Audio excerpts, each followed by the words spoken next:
Chapter 42-26. This is a dream. Don't believe everything in a dream. However, even though he kept warning himself, he could still hear the howling of the wind. He could even feel his face being scraped by the wind. He suspected that this was not a dream and could not help but waver. He couldn't tell if this was a dream or reality. Just as he wavered, he suddenly saw a murky black river at the end of his vision. He did not even have time to call for help before he fell into the river and drowned. The moment he hit the water, he felt as if his head was about to split open. The feeling of drowning was so real that it could not be explained. It was as if he was drowning in real life. The murky river water continuously poured into his nostrils and lips. The stench was suffocating. He opened his mouth, wanting to call for help. He almost instinctively wanted to escape from this terrifying dream. However, he could only feel himself drifting along with the river water. The whole world was dizzy. Help! Help! Alice could hear the broken sounds coming from Yu-Yu's mouth from time to time. She suddenly sat down beside him again and put the brainwave detector on his head to check the frequency of his brainwaves. When she saw that the frequency of his brainwaves in reality on the screen had become chaotic, she felt uneasy for a moment. How could this be? Yu-Yu, Alice held his hand tightly, trying to let him feel her strength. Wake up, wake up. What you see is a dream. It's a dream that doesn't exist, Gong Fan. Yu-Yu suddenly cried out in surprise. His voice was hoarse, but a name came out clearly. In the dream, he drifted along with the river water to a deserted place. The river water gradually became shallow. He crawled to the shore pathetically. Just as he grabbed onto a rock by the shore, he suddenly heard a series of cold footsteps. Rustle, rustle, Yu-Yu heard the sound clearly. He looked up in shock and saw Gong Fan walking toward him with a numb face. He was shocked to find that Gong Fan was hiding a sharp dagger in his hand. He was so scared that he suffocated and instinctively said, Gong Fan. Gong Fan walked towards him without saying a word, without making any sound. However, Yu-Yu was keenly aware that this Gong Fan seemed to be a little different from the real Gong Fan. His face was cold and his eyes were dark. There was not a trace of life in them, as if he was a walking corpse. What are you doing? Yu-Yu kept retreating. Seeing that Gong Fan was still closing in on him, he suddenly felt an inexplicable fear. He could actually imagine the sharp dagger piercing through his chest, causing blood to spurt out. No. Don't. He suddenly crawled up from the ground, turned around and fled. And the footsteps behind him gradually quickened as he caught up. Yu-Yu was so shocked that she sucked in a breath of cold air and ran with all her might towards the end of the road. No, what are you doing? Even if this was a dream, it was too realistic. Even though Yu-Yu could still vaguely tell that the scene in front of him was a dream, it was beyond what he could bear. Even if it was a dream, he did not want to continue. Chapter 42-27. Yu-Yu kept running forward. His willpower was crumbling in such a scary dream. There was no way he could survive. Behind him, the sound of footsteps became more intense. Yu-Yu could even feel that the hurried footsteps were right behind him. How could this be? Could it be that the dream had started to collapse? Had it completely gone out of control? Don't come over. Don't, Yu-Yu kept waving his hands. His face was flushed red because of the suffocation. Yun Shishir, who was outside the door, heard Yu-Yu mumbling uneasily.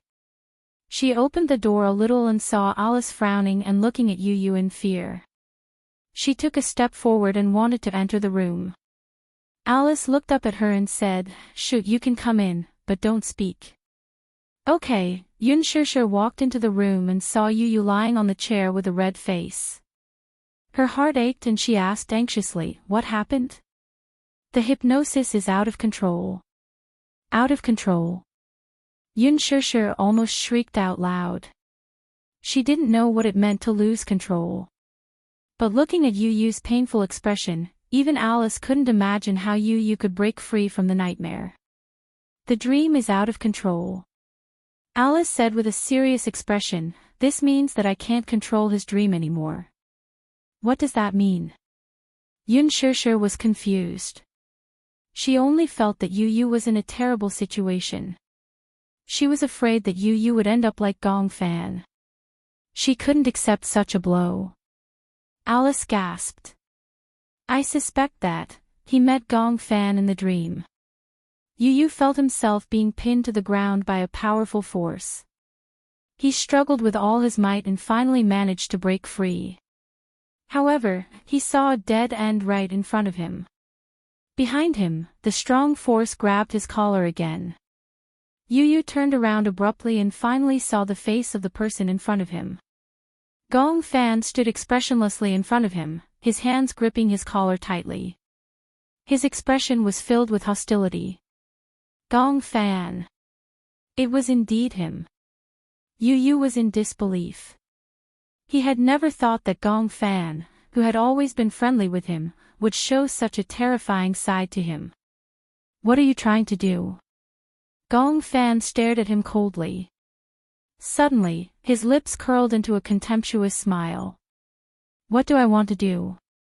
Yu looked at the rising murderous aura in his eyes and felt a chill run down her spine.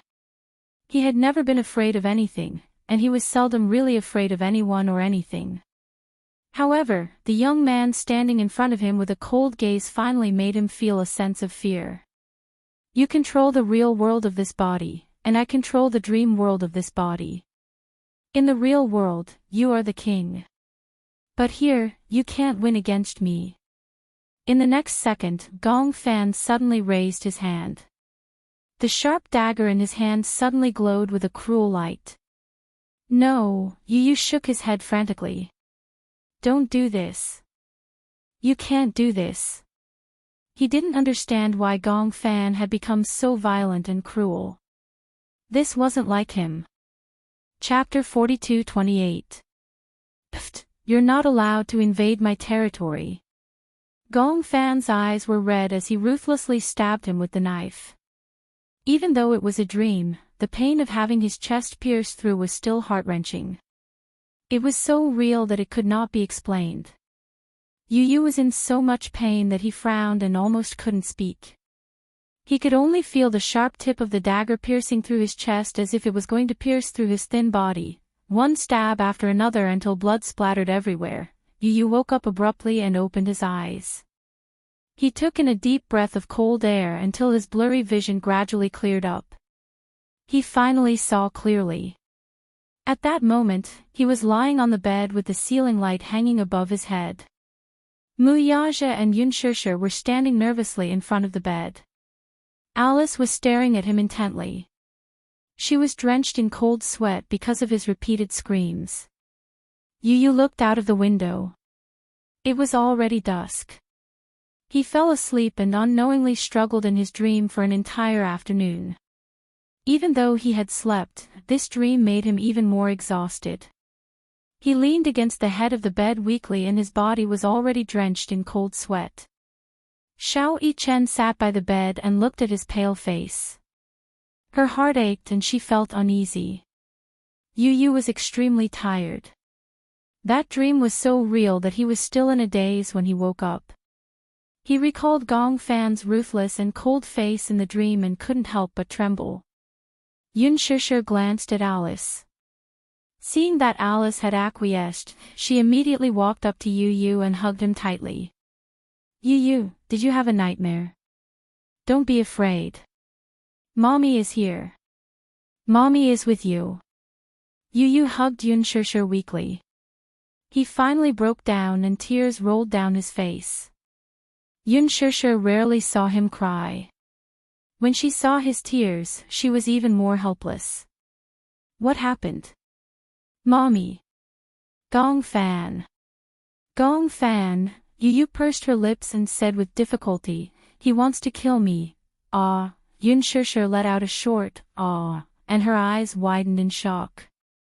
Alice immediately stepped forward and asked anxiously, "What did you dream of? Do you remember?" Yu refused to say anything. He buried his face in Yunshish's arms and shook his head. "Don't ask. I don't want to say anything." Seeing this, Alice gave up. She turned around and said to Muyaja and Xiao Chen, "Shishir is here to keep them company. Let's go out first. Let him calm down first." Xiao Chen pouted and said, "I also want to stay and keep Yu company." Yunshishir turned around and coaxed him gently, "Chen, be good. Go out first. It's fine with mommy here." "Okay, then. Mommy will keep Yu company." Xiao Chen was very obedient. With Yunshishir's words, he obediently left the room with Muyaja. Although Muyaja did not say anything and was not good at expressing concern verbally, Yunshishir could tell from his eyes that he was very worried. She smiled and said, "It's okay. I'll take good care of him. Don't worry too much." "Okay." Muyaja did not say anything else and left the room with Xiao Chen. Soon, only Yunshishir and Yu were left in the room. After a long time, Yunshishir finally could not hold back and asked worriedly, "What did you mean by what you said just now?" Chapter 42-29. Yu, you can tell mommy what you dreamed of. Mommy will keep it a secret and won't tell anyone. After her repeated coaxing, Yu finally raised his head. She saw that his eyes were unbelievably red. He was crying. Yu had always been like a little adult. He was mature, rational, and responsible. It was rare to see him cry. Seeing him cry, Yunshishir's heart ached even more. She hugged him tightly and said helplessly, "It's okay if you don't want to talk about it. Mommy is just too worried about you. He wanted to kill me." Yunshishir was secretly shocked, but on the surface, she maintained a calm expression. "Gong Fan, I dreamed that he was chasing me with a knife. Then, he pressed me against the wall and stabbed me in the heart." Yu recounted in a trembling voice. Even though he didn't add too much detail, just imagining that scene made him shudder uncontrollably. Yunshishir found it hard to believe. However, since he said that it was a dream, she comforted him and said, "You said it was a dream. A dream is a dream. Don't take it seriously. I kept thinking that just now." Yu sniffed. His voice was still broken. "But I still feel very scared. I keep feeling that although it was a dream, it was so real. I'm so tired, but I don't dare to sleep. I'm afraid that if I fall asleep, I'll have that dream again." "Mommy, you said that the person who stabbed me with a knife, was it really Gong Fan? You said it was a dream. A dream is a dream. Reality is reality. You can't mix the two together. Since it's a dream and you're awake, forget everything in the dream." "But, Mommy, my sixth sense tells me that that person was Gong Fan. He really wanted to kill me in the dream." When Yunshishir heard this, she couldn't help but hug him tightly. "How can you kill someone in a dream? Even if a person dies 1,000 times in a dream, he won't die." But, Yu was still feeling conflicted. That feeling was worse than death. "Mommy, that dream felt so real. No matter how much I told myself that it was just a dream and that I shouldn't believe it so easily, I felt so tired after having such a dream. Even breathing felt exhausting." When Yunshishir heard this, she felt as if a knife was being twisted in her heart. It was so painful that she almost couldn't breathe normally. She gently kissed Yu's forehead and said to him, "You have to be well. Mommy really doesn't know what to do." In front of him, Yunshishir felt a deep sense of powerlessness. She wanted to protect him, but she didn't know how. Ever since Yu was born, her life had never been peaceful. Ever since he was born, he had been in poor health. Then, he found out about his dual personality. Yunshishir couldn't imagine how painful Yu's life was. However, what really made her heart ache was that Yu would rather bear such pain than let her know and make her worry. Alice said that Yu was very dependent on her. However, Shusher knew very well that she was even more dependent on Yu. She wanted to be close to him and understand what kind of life a person with dual personality lived. Because just listening to Yu's description was enough to make her tremble with fear. "I'm sorry," Shusher choked with tears and said, "Mommy didn't take good care of you, didn't protect you." Chapter 42:30. Shusher stayed in the room with Yu until it was late at night. Xiao Yichen entered the room. Even though Shusher didn't say anything, Yu could sense that Shusher was very tired. Hence, he stopped pestering her and urged, "Mommy, go to sleep." Shusher was still worried. She continued hugging him and showed no signs of letting go. Xiao Yichen saw this and said helplessly, "Mommy, you're obviously looking down on me. Don't worry, I'll keep Yu company. If he doesn't want to sleep, I'll play games with him. If he wants to sleep, I won't disturb him." Yu pouted and said, "I don't want to sleep, and I don't want to play games." He had no interest in games. They were too retarded. However, he didn't want to sleep so early either. Even though he was very tired, and the afternoon nap had been even more tiring because of the nightmare, he still didn't want to sleep. He was worried that if he fell asleep, it would be a series of nightmares. He was afraid that his mental state wouldn't be able to withstand it. Xiao Yichen said, "Then I'll go to the study with you to read." "Okay." Yu said to Shusher, "Mommy, go to sleep. If you don't rest well, how can you take care of me?" "Don't worry, I'll be fine." Even though Shusher was still worried, she nodded reluctantly because Xiao Yichen was around. Moreover, she was also tired. Hence, she stood up and reminded Xiao Yichen to take good care of Yu. Then, she reluctantly returned to her room.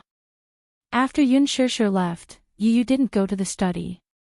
Instead, he lay down on the bed and stared at the ceiling without saying anything. Xiao Yichen saw that he was lying down and asked curiously, "You look very tired. Your eyes are red. Aren't you going to sleep?" "I don't want to sleep. Afraid of nightmares." Xiao Yichen smiled. "I often have nightmares too, but no matter how realistic they are, they can't be real. I think it's probably because you're under too much pressure. That's why you're having nightmares with such strong negative energy." Yu turned to look at him. She furrowed her brows and looked a little anxious. "Do you really understand what it's like to have a nightmare?" Xiao Yichen was stunned. "If it's possible, I don't want to have such a scary dream anymore." Yu closed her eyes and opened them weakly. Because he didn't sleep well, his mind was in a trance. Once a person didn't have a good sleep, they would become abnormally anxious. Even someone as gentle as Yu was a little impatient. She slammed the pillow on the bed onto the cupboard. Xiao Yichen was shocked by her sudden action, but he didn't dare to say anything. He was afraid that if he said something careless, it would make Yu even more anxious. Hence, he obediently kept quiet. Yu's temper gradually went out of control. He flipped over, grabbed all the blankets, and wrapped them around his body. His entire body was covered by the blankets. Xiao Yichen looked at him helplessly but didn't say anything. Instead, he walked over to the cupboard and took out another blanket. He didn't dare to disturb Yu. Carefully, he laid the blanket on the bed. Then, he climbed onto it and curled up pitifully. Noticing the cautious movements beside him, Yu lifted the blanket to take a look, only to see his older brother's uneasy look. No matter how angry he was, he could not help but be amused. Chapter 42:31. Xiao Yichen glanced at him and thought to himself, isn't that the case? In any case, he felt that his status in the family was rather low. If anyone bullied him, he could only silently suffer. Other than his father, he could only argue with them. Whether it was Yun Shishir, Yu Yueao, or Lisa, he was the second oldest man in the family after his father. As the second oldest man in the family, of course, he had to be more magnanimous. Especially when it came to Yu and Yueao, he had to be more lenient. For some reason, when Yu saw Xiao Yichen looking at him innocently, he broke into laughter. "Brother, do I always bully you? I feel like you've become a punching bag." When Xiao Yichen heard this, his eyelids twitched. Yu's tone suddenly became gentle, and he was momentarily stunned. Okay. I won't bully you anymore. Otherwise, you'll always think that I'm bullying you." Xiao Yichen pursed his lips and said in an old-fashioned manner, "Well, I'm your older brother. Also, when you were in mommy's stomach, I was always fighting with you for nutrients. When you were born, your body was already weak." The more he spoke, the lower his voice became. Other people might not be able to understand Xiao Yichen's feelings. He vaguely realized that Yu's poor health might have something to do with him. When he was in Yun Shishir's stomach, he must have been the most domineering one, fighting with his twin brother for nutrients. Therefore, he felt an indescribable sense of guilt towards Yu. If it wasn't for him, Yu might have been very healthy. At the very least, he wouldn't have wasted his childhood in the hospital. He could have been like other children, flying kites outside every day and playing with other children. He wouldn't have had to watch helplessly. Xiao Yichen suddenly recalled, "I remember playing a horror game in the past. The main characters in the game were a pair of twin sisters." Twin sisters? Yeah. According to the ancient customs of many countries, the firstborn twin is considered the younger brother or sister, and the last-born twin is the elder brother or sister. Oh. Why does it say that? Xiao Yichen said, "I read a report saying that medical science believes that the firstborn twin should be the younger brother or sister. Since the second twin is born in the womb, it means that they develop earlier. The second twin's the second twin is closer to the uterus, therefore, they're born first." I see. When he heard this, he couldn't help but find it interesting. According to this logic, I should be the elder brother. Yu stroked his chin and came to this conclusion with a straight face. In that game, it's the same. Those who are born first are the younger ones, and those who are born later are the older ones. No wonder I'm more mature than you. Xiao Yichen's game was called Zero Red Butterfly. In the game, there was an ancient village, Jiashan Village, which was built at the entrance of the Yellow Spring.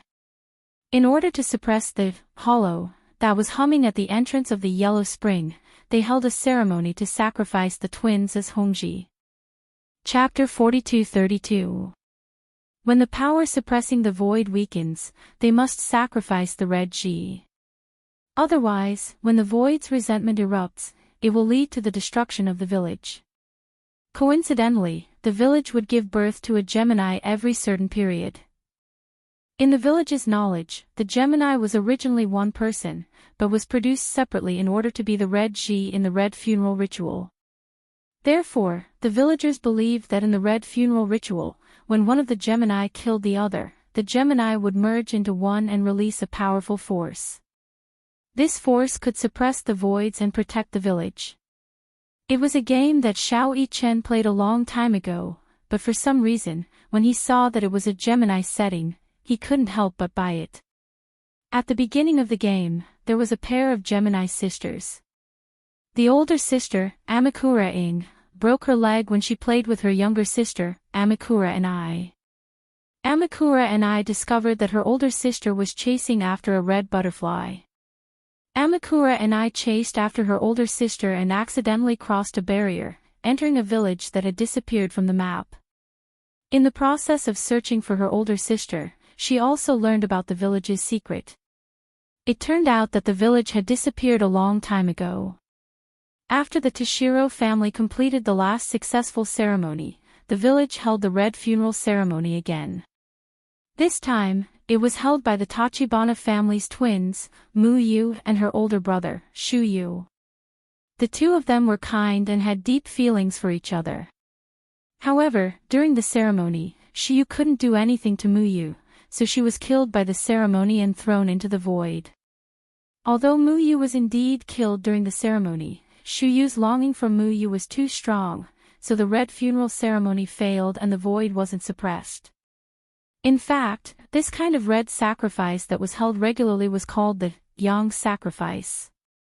When the yang sacrifice failed, a yin sacrifice had to be held. It was used to temporarily prevent the resentment of the void from exploding, so as to buy time for the next yang sacrifice.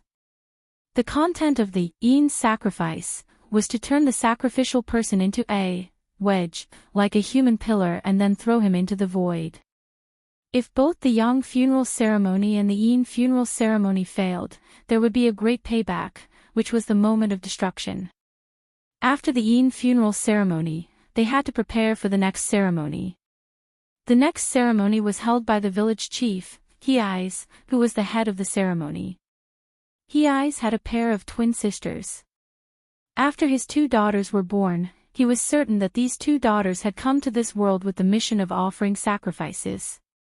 The elder sister was called Ba Chong, who was born later, and the younger sister was called Sha Chong, who was born earlier. They were the Tao Tsang sisters before reincarnation. Xiu didn't want the same tragedy to happen to the Hei sisters, so she wanted to ask someone to take the sisters away from the village. Xiu had promised Muyu not to let the same thing happen again.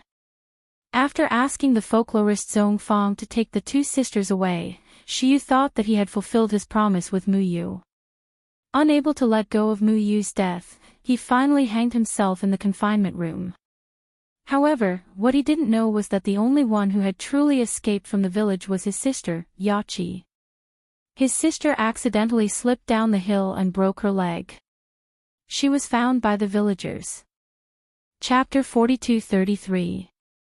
In fact, she was willing to accept the sacrifice because according to legend, if the sacrifice was completed, she would be able to become one with Yachi. She hoped that Yachi would kill her.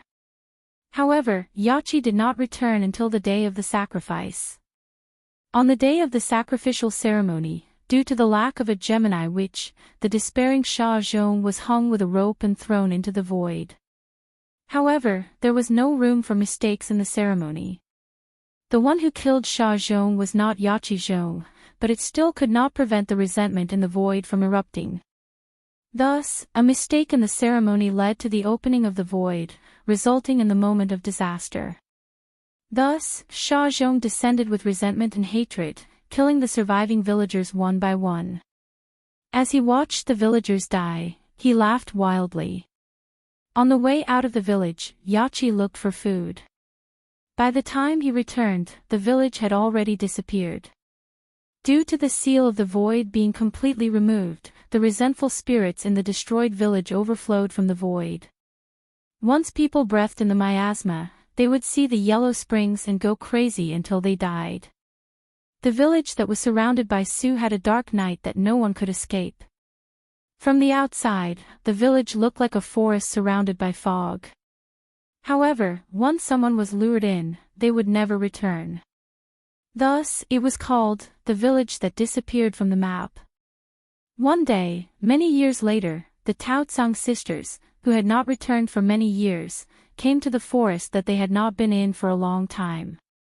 Due to their strong spiritual perception, they encountered Cocoon, who was similar to Sha Zhong's sister.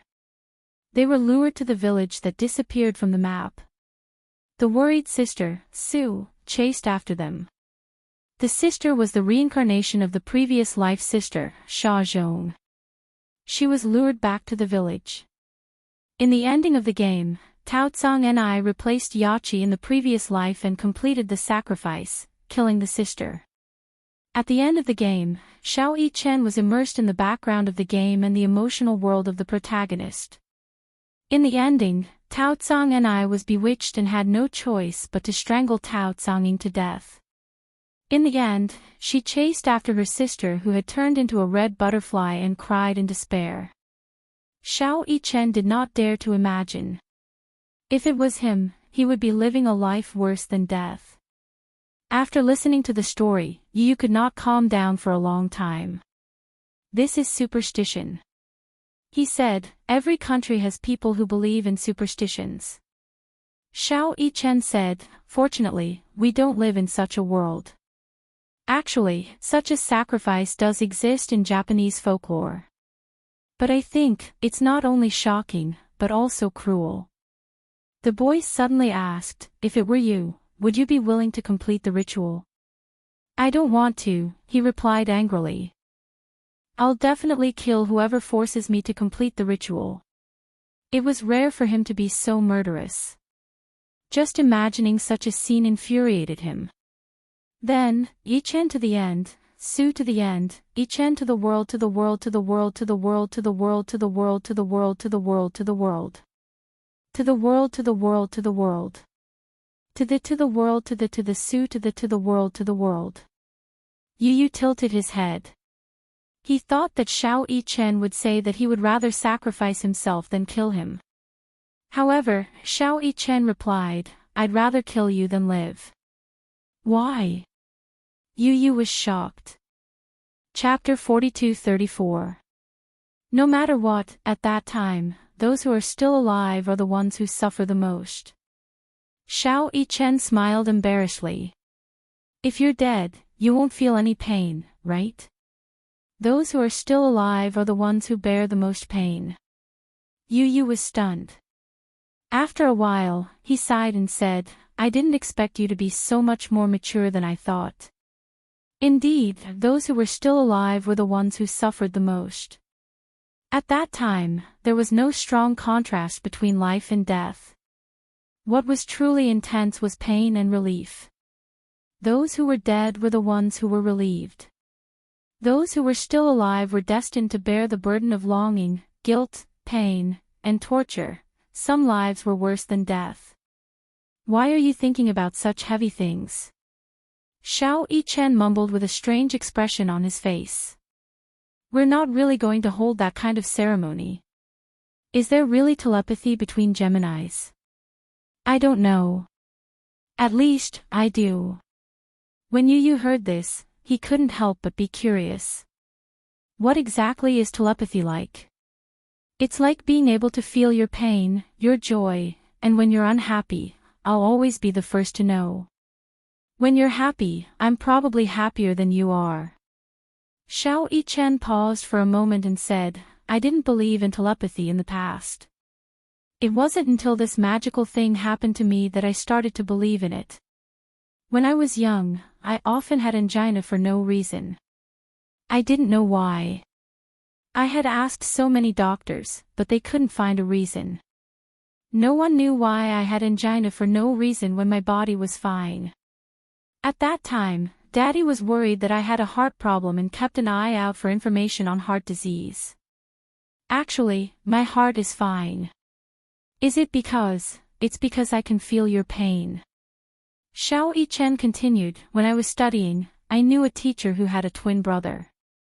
However, his brother passed away when he was in high school. I once asked him if there was really telepathy between Geminis. He suddenly shed tears right in front of me. Why? That teacher told me about what happened in high school.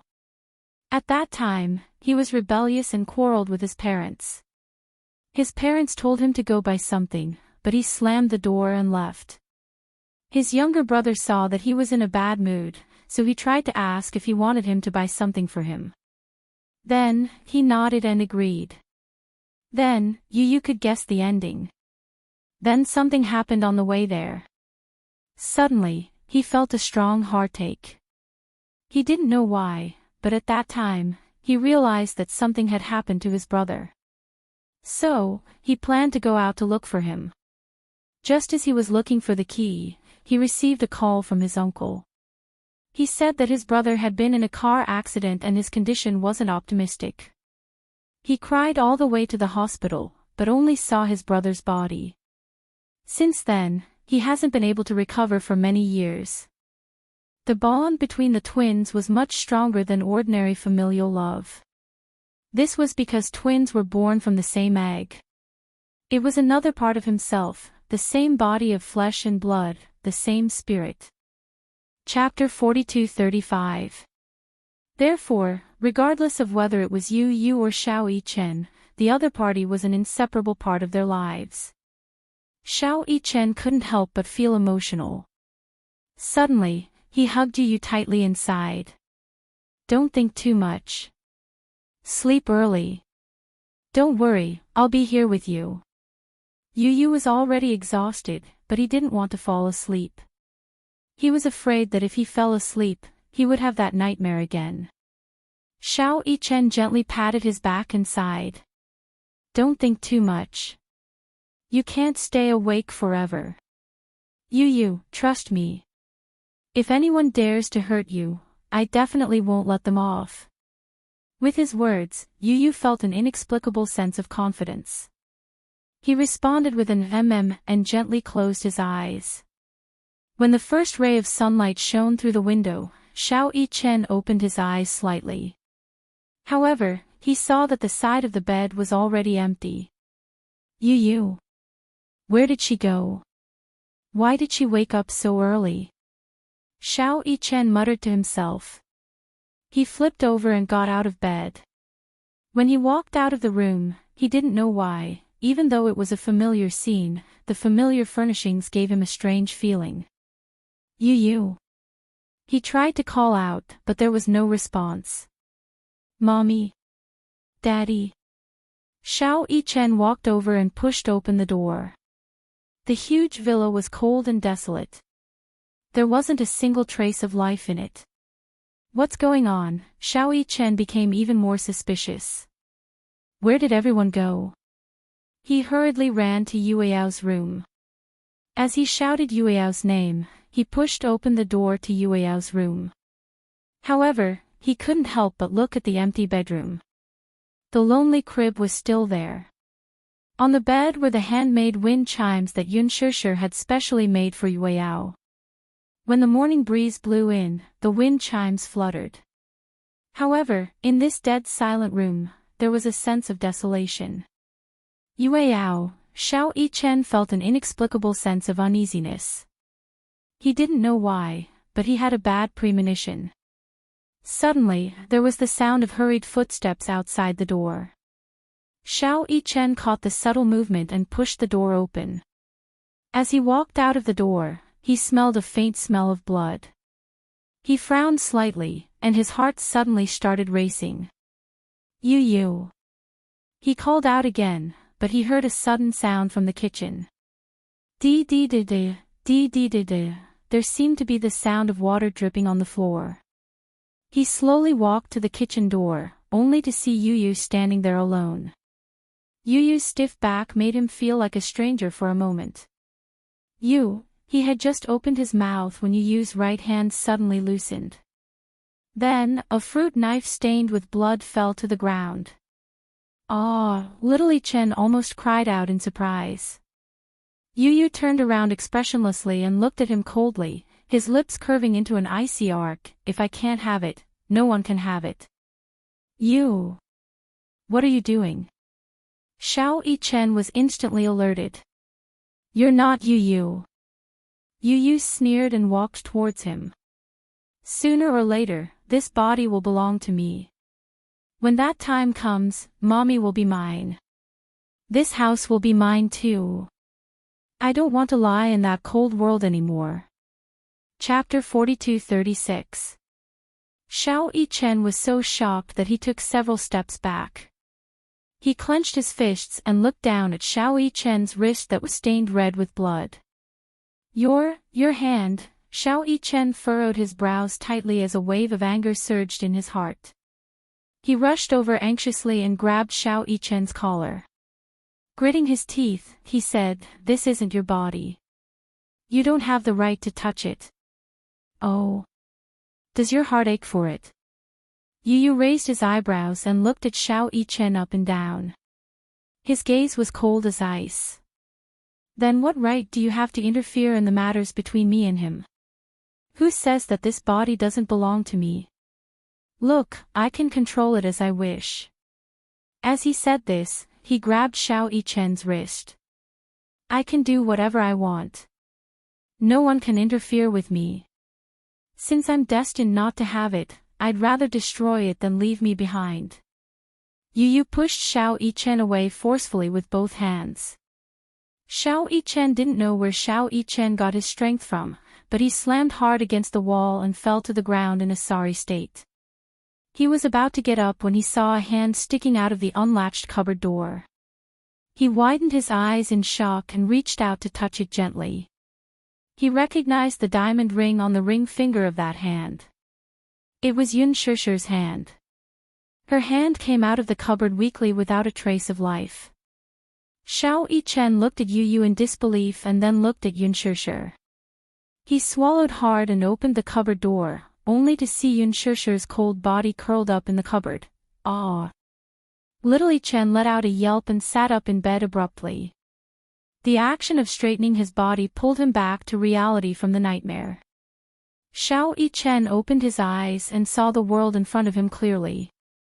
It was a familiar bedroom, familiar furnishings, and familiar windowsill. The sunlight shone in from the window and finally made his body, which was covered in cold sweat, feel a trace of warmth. However, he could no longer distinguish whether what was in front of him was a dream or a dream within a dream. Although it was a dream, the scenes in the dream were still deeply imprinted in his mind. Especially the scene in the kitchen, it tugged at his heart fiercely. How could he have such a dream? Yu Yu, he turned around and saw that the bed was empty. He couldn't help but wonder if this was a dream or reality. Xiao Yichen held his forehead in pain. He unsteadily lifted the blanket and got out of bed. He shuffled on his slippers, opened the door, and stood at the door of the room. He was still in a daze. He finally understood how torturous a deep nightmare could be. Just by recalling the scene in the dream, he didn't dare to imagine what would have happened if he hadn't woken up. Xiao Yichen leaned against the wall in pain. He finally understood why Yu Yu didn't want to sleep even though she was so tired last night. Nightmares were really tiring. Even though he had slept for an entire night, he still felt extremely tired. It was probably because of the dream that his brain wasn't in a state of rest. That was why he felt this way. But why would he have such a dream? It was for no reason. He had always had a good sleep and never had such a dream. Could it be, was it because of telepathy? Chapter 42:37. Could it be, was it because of telepathy? Could it be, Gong Fan really wanted to betray Yu Yu and invade Yu Yu's body? Did he have such a dream because of telepathy? Xiao Yichen was full of doubts. That was because the dream just now was simply too realistic. Xiao Yichen clenched his fists in anger. However, if Gong Fan really dared to hurt Yu Yu, he would never allow it to happen. Xiao Yichen walked out of the room and into the living room. He saw Yu Yu sitting on the sofa with a cold expression. At that moment, Xiao Yichen recognized that this person was not Yu Yu, but Gong Fan, who had disappeared for a long time. He could now easily tell the difference between Yu Yu and Gong Fan. Why was it him? If it were not for the dream last night, little Yichen would definitely be overjoyed by Gong Fan's appearance. However, when he thought about the dream last night, his feelings toward Gong Fan's appearance became complicated all of a sudden. Gong Fan, when Gong Fan heard this, he turned to look at Xiao Yichen. However, there wasn't much emotion in his eyes. You're awake. Little Yichen hummed in response uncomfortably. He sat down next to his older brother, but he was wary of keeping a distance from him. Why are you up so early? When Gong Fan heard this, he took a sip of milk and said calmly, I wanted to get some sun. Perhaps it was because he had been asleep for too long that Gong Fan didn't want to waste time sleeping. Hence, he got up early in the morning. In the living room, sunlight shone in and landed on his body. It was as if he was covered in a layer of gold. Xiao Yichen's eyes met his briefly. While he was in a daze, he suddenly heard the sound of water splashing from the kitchen. For some reason, Xiao Yichen thought of the dream. He stood up nervously and hurried to the kitchen. "Mommy," he rushed to the kitchen door and saw Yunshushu preparing breakfast in front of the kitchen counter. She jumped in fright when she heard Xiao Yichen's voice. She turned around to look at the door, only to see Xiao Yichen heave a sigh of relief when he saw that she was only washing the cups. He was scared to death. What happened? Yunshushu was a little nervous, thinking that something had happened. What's wrong?" "Oh, no, nothing." Xiao Yichen walked to Yunshushu's side and whispered, "It's Gong Fan, ugh, ugh." Yunshushu also knew that the person who woke up today was Gong Fan. However, there wasn't much surprise on her face. Instead, there was a faint worry. She was obviously worried about Yu. Last night, she saw with her own eyes how Yu struggled to wake up from his dream. He told her tiredly that in his dream, Gong Fan held a knife and stabbed his heart. Even though she had comforted him back then by saying that it was just a dream, no one dared to say whether it was a dream or if Gong Fan's personality had entered his dream and created such a terrifying nightmare. Now, early in the morning, she found out that Yu didn't wake up. The person who woke up was Gong Fan. This made her feel strangely uneasy. There was an invisible pressure between Yu and Gong Fan that was weighing on her heart. Chapter 42:38. "Mommy, yesterday Xiao Yichen pondered for a long time. He did not know how to tell Yunshushu what had happened in his dream. Firstly, he was afraid that she would be worried. Secondly, he was afraid that such an unrealistic dream would give her a psychological hint. He suspected that everything in the dream must have something to do with Gong Fan. Could it be that Gong Fan really wanted to invade Yu's body? Was that why he had this dream? He had this dream because he had a telepathic connection with Yu. That was why he had this dream. Xiao Yichen was very worried. But would Gong Fan really do that? In order to invade Yu's body, he did not hesitate to hurt Yu. Whether it was him or Yunshushu, they all welcomed and accepted him. The family got along very well. Even Yu was very tolerant of Gong Fan. How could he hurt Yu? Xiao Yichen could not believe it. At the dining table, Yunshushu served breakfast on the table. Xiao Yichen and Gong Fan sat opposite each other at the dining table. Xiao Yichen looked at Gong Fan as he ate his breakfast. He was hesitant. He had a lot of questions to ask Gong Fan, but he was worried that Gong Fan would be as cruel and vicious as he had been in the dream. If he asked this question, he would alert the enemy. Xiao Yichen was surprised to find that ever since he woke up from this dream, he seemed to be more cautious of Gong Fan. He seemed to be on guard against him. This was a subconscious precaution. It was not intentional at all. Gong Fan took a bite of his bread. When he saw that Xiao Yichen seemed to have a lot on his mind, he raised his eyebrows and asked, "What's wrong?" Oh, nothing." Xiao Yichen shook his head and picked up 2 slices of bread. He smeared a layer of blueberry jam on it and put it into his mouth absent-mindedly. "You don't seem to have slept well." Gong Fan's casual words made Xiao Yichen's heart skip a beat. No. But I feel that you're not in good spirits." It was not deliberate concern. Although Gong Fan's tone was not that warm, one could tell that he cared. He noticed that Xiao Yichen looked a little pale. He had a feeling that Xiao Yichen did not have a good rest today. He looked a little tired, and his complexion was a little worse. Little Yichen touched his cheek and gave a perfunctory reply. "Maybe it's because I had a nightmare. However, Gong Fan did not think so.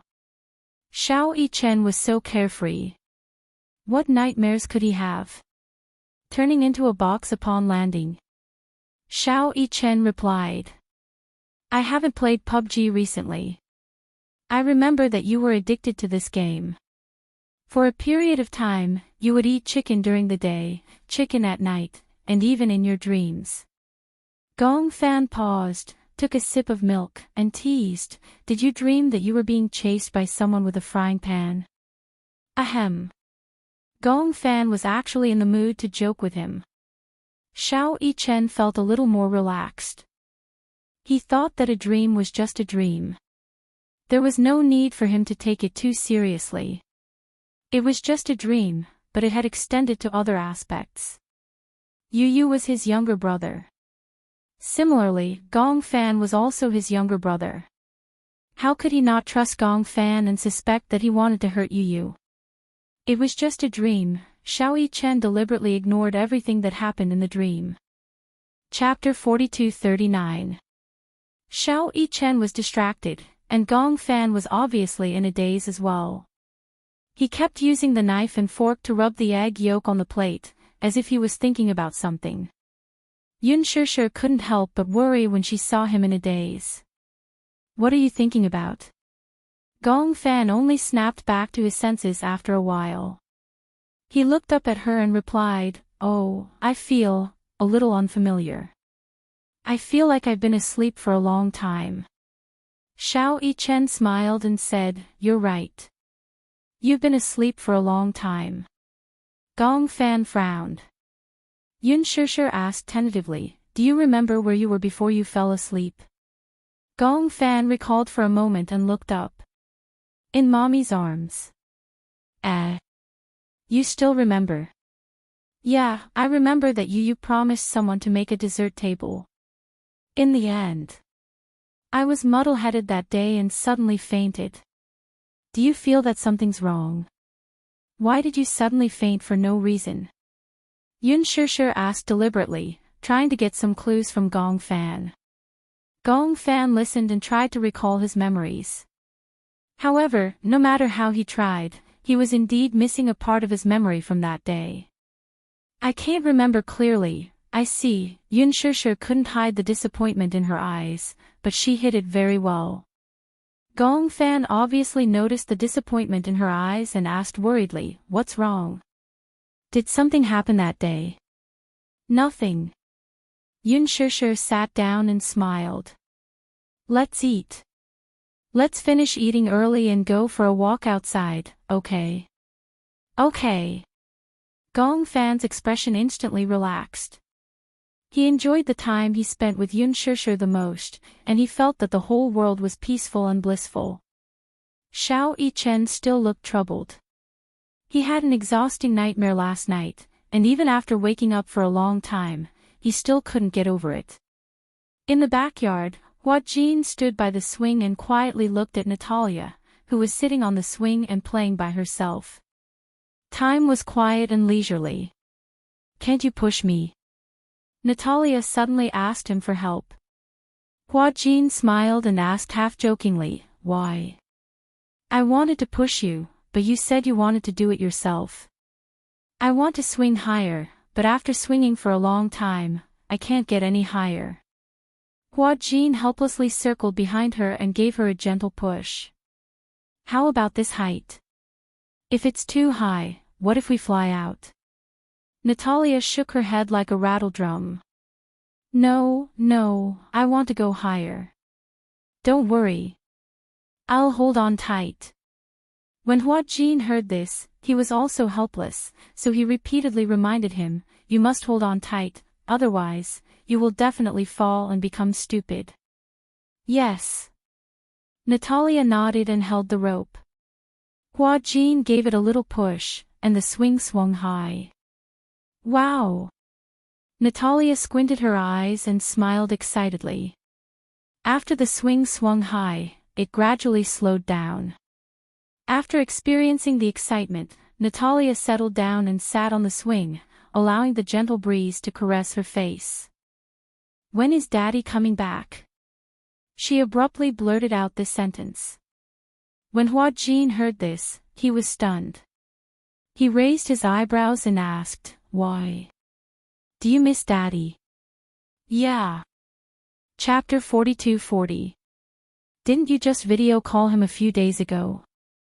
Hua Jin said again, "Daddy is so busy, he might not have time to come back." "Why don't you call him and ask when he will come back?" Natalia's eyes were wide open, and she looked expectant. Hua Jin didn't want to disappoint her, so he walked to the side and took out his phone.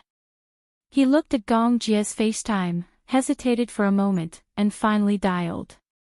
Hurricane Group. Gong Jia put on a windbreaker and walked into the maintenance hall.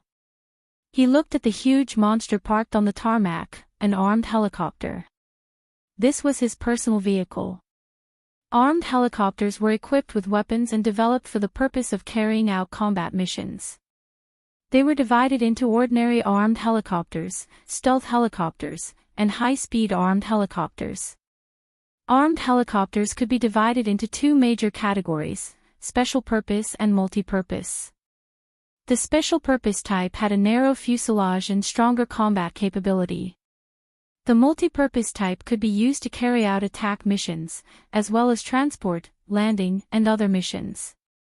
Modern armed helicopters not only carried a variety of weapons, but also carried a large amount of ammunition. In terms of single aircraft, helicopters with a higher takeoff weight could carry more ammunition. For example, the Mi-24 armed helicopter used in the Eaton P-2H war and the AFH war. The nose is equipped with one 4-barreled machine gun, 1,500 rounds of ammunition, 4 anti-tank missiles can be hung on the short wing tips, and 4 hangars can be hung under the short wing 4 57mm rocket launchers with a total of 128 rockets. If rockets weren't installed, 1,500 kilograms of bombs could be installed. Another example was the AHL armed helicopter used in the Vietnam battlefield. It was equipped with a 20mm cannon or 30mm cannon in the nose. 8 anti-tank missiles or 76 70mm rockets could be installed under the short wings of the fuselage. The A-129 helicopter with a takeoff weight of less than 4 t was equipped with an organic gun. It could carry 8 Hort missiles or 52 70mm rockets. The air combat type could carry 8 Mistral air-to-air missiles. For an organized armed helicopter unit, its firepower couldn't be underestimated. At this moment, this huge armed monster was undergoing daily maintenance. Men were creatures with a strong desire to conquer. Therefore, they liked cars, tanks, and guns. Not everyone could own such a huge armed monster. This military helicopter was a gift from Gong Xiaoyin when he came of age. So far, it had been in service for 10 years. If the results of this maintenance were not good, he would probably have to retire. Gong Jia could not bear to part with her. After 10 years, it was impossible to say that he had no feelings for this comrade. This was the most precious gift he had received when he was 18 years old. For so many years, he had treated it like a treasure. However, now that he was about to retire, he could only lament that time had passed too quickly. This big monster was the AH-1 Cobra armed helicopter. After the end of the Vietnam War in 1990, the United States Marine Corps decided to use the AH-1W Super Cobra as a base to upgrade their armed helicopters in all aspects, and the result was the AH-1Z Viper. The first prototype of the AH-1Z was successfully tested in 2000. Nominally, this was an improvement in the Super Cobra's performance. Within its lifespan, just the cost of maintenance and training alone would be hundreds of millions of USD, or even more than 1 billion USD. Chapter 42-41. Hurricane was especially strict when it came to the maintenance of equipment. Gong Jia walked up to the helicopter and gently stroked it with his hand. He gave it a name, Robin. He gave it this name because Gong Jia used to have an idol when he was young. His favorite was Batman, the main character of Marvel's comics. When he was young, he liked to collect Batman memorabilia. And Robin was Batman's partner and assistant. He was also known as Boy Wonder, and together with Batman, they were known as the energetic duo. When he was young, he also hoped to have a close friend and assistant like Robin. Until Gong Xiaoyin gave him this military helicopter. For some reason, the first name that came to his mind was Robin. That day, he sat in the brand new pilot's seat for the first time. Touching the controls, he felt as though the AH-1Z had been given life. "Your name is Robin. What do you think?" He actually gave this big guy a name just like that, talking to himself. For 10 years, Robin had carried him through the skies. It had also flown over the aurora and the horizon. In the rain of bullets, it had been his most loyal partner. It had helped him shoot down missiles that tried to sneak up on him. Its hard shell had helped him block countless bullets from machine guns. It had also been on the brink of death and had gone through life and death together. Young Master Jia. He walked over during the maintenance, holding a thick stack of test reports in his hands. Gong Jia walked over and asked anxiously, "How is it?" "The test reports are out. Robin has met all the requirements and can continue to serve in the military." Upon hearing this, Gong Jia's eyes lit up. He turned around and jumped onto the big guy happily. It was just like when he had just become an adult and saw it for the first time like a child. "Robin, that's great." He thought that Robin couldn't continue to serve in the military. He didn't expect that Robin could continue to accompany him by his side. Just then, his cell phone suddenly rang. Gong Jia answered the call. Soon, Hua Jin's face appeared clearly on the screen. At the same time, Hua Jin also saw Gong Jia's face on the screen. For some reason, Hua Jin saw a smile on Gong Jia's face. It was rare for him to see him smiling so happily. Usually, he had a cold face and an indifferent expression on his face. It was rare to see him smile so innocently like a child. Upon seeing Hua Jin, the smile on Gong Jia's face disappeared and he cleared his throat awkwardly. "What? What's the matter?" Hua Jin was speechless. Could it be that his face dampened her mood? For some reason, Hua Jin was a little. Are you free?" Gong Jia thought about it for a while. He did not seem to have much free time recently. His schedule was packed. "What's wrong? What's the matter?" "Natalia misses you. He kept asking me, 'When are you coming back?' Give her the phone." "Okay." Hua Jin passed the cell phone to Natalia. Natalia held the cell phone and saw Gong Jia's face. She immediately smiled. "Daddy, are you busy?" She looked at him eagerly. Although she was smiling, the anticipation in her eyes made Gong Jia unable to say that he was busy. "Daddy, do you miss me?" Natalia asked again. Gong Jia raised his eyebrows and leaned closer to the screen. "What do you think?" Chapter 42. How do you know that I don't miss you? If you miss me, you will definitely rush back to see me. Natalia pouted, looking aggrieved. When Gong Jia heard this, he couldn't bear to see her like this. He ran his fingers lightly across the screen as if he wanted to touch her face. "Daddy will go back to spend some time with you, okay?" Natalia was still not satisfied with this answer. She asked, "When will you be back?" In a few days." "Then, in a few days." Gong Jia frowned slightly. He didn't know what to do next, so he couldn't give her an answer immediately. However, if he gave her a half-hearted answer and didn't call her back after agreeing on a time, Natalia would be very disappointed in him and think that he didn't keep his word. Therefore, he had to be very careful when answering this question. Thus, Gong Jia replied, "Daddy will call you back tomorrow, okay? Daddy will arrange some work and go back to see you when I have time. If Daddy is really busy, you don't have to come back to see me." Natalia was a little embarrassed. She could tell that Gong Jia was really busy. Although she missed him, she couldn't force him. Natalia was very sensible, well-behaved, and considerate. She didn't like to force people. Seeing this, Gong Jia's heart softened even more. "Good girl. I promise to make time to go back to see you, so I will definitely do it. However, I don't know what to do next. Why don't you pass the phone to Uncle?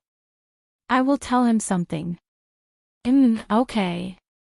Natalia reluctantly passed the phone to Huajin. Huajin took the phone and walked to the side. Before Gong Jia could speak, he lowered his voice and said to him, "Did Alice tell you?" "What did she say?" "It's about Natalia." "Natalia?" During this time, Alice hadn't contacted him. Who was Natalia? Noticing the confusion in his eyes, Huajin realized that Gong Jia probably didn't know about this. Alice suspects that Natalia's personality has already appeared. However, Alice said that Natalia's personality is very dangerous. She even knows how to hypnotize people. Therefore, Natalia is in danger. Danger. I might as well say that she is a dangerous person to us.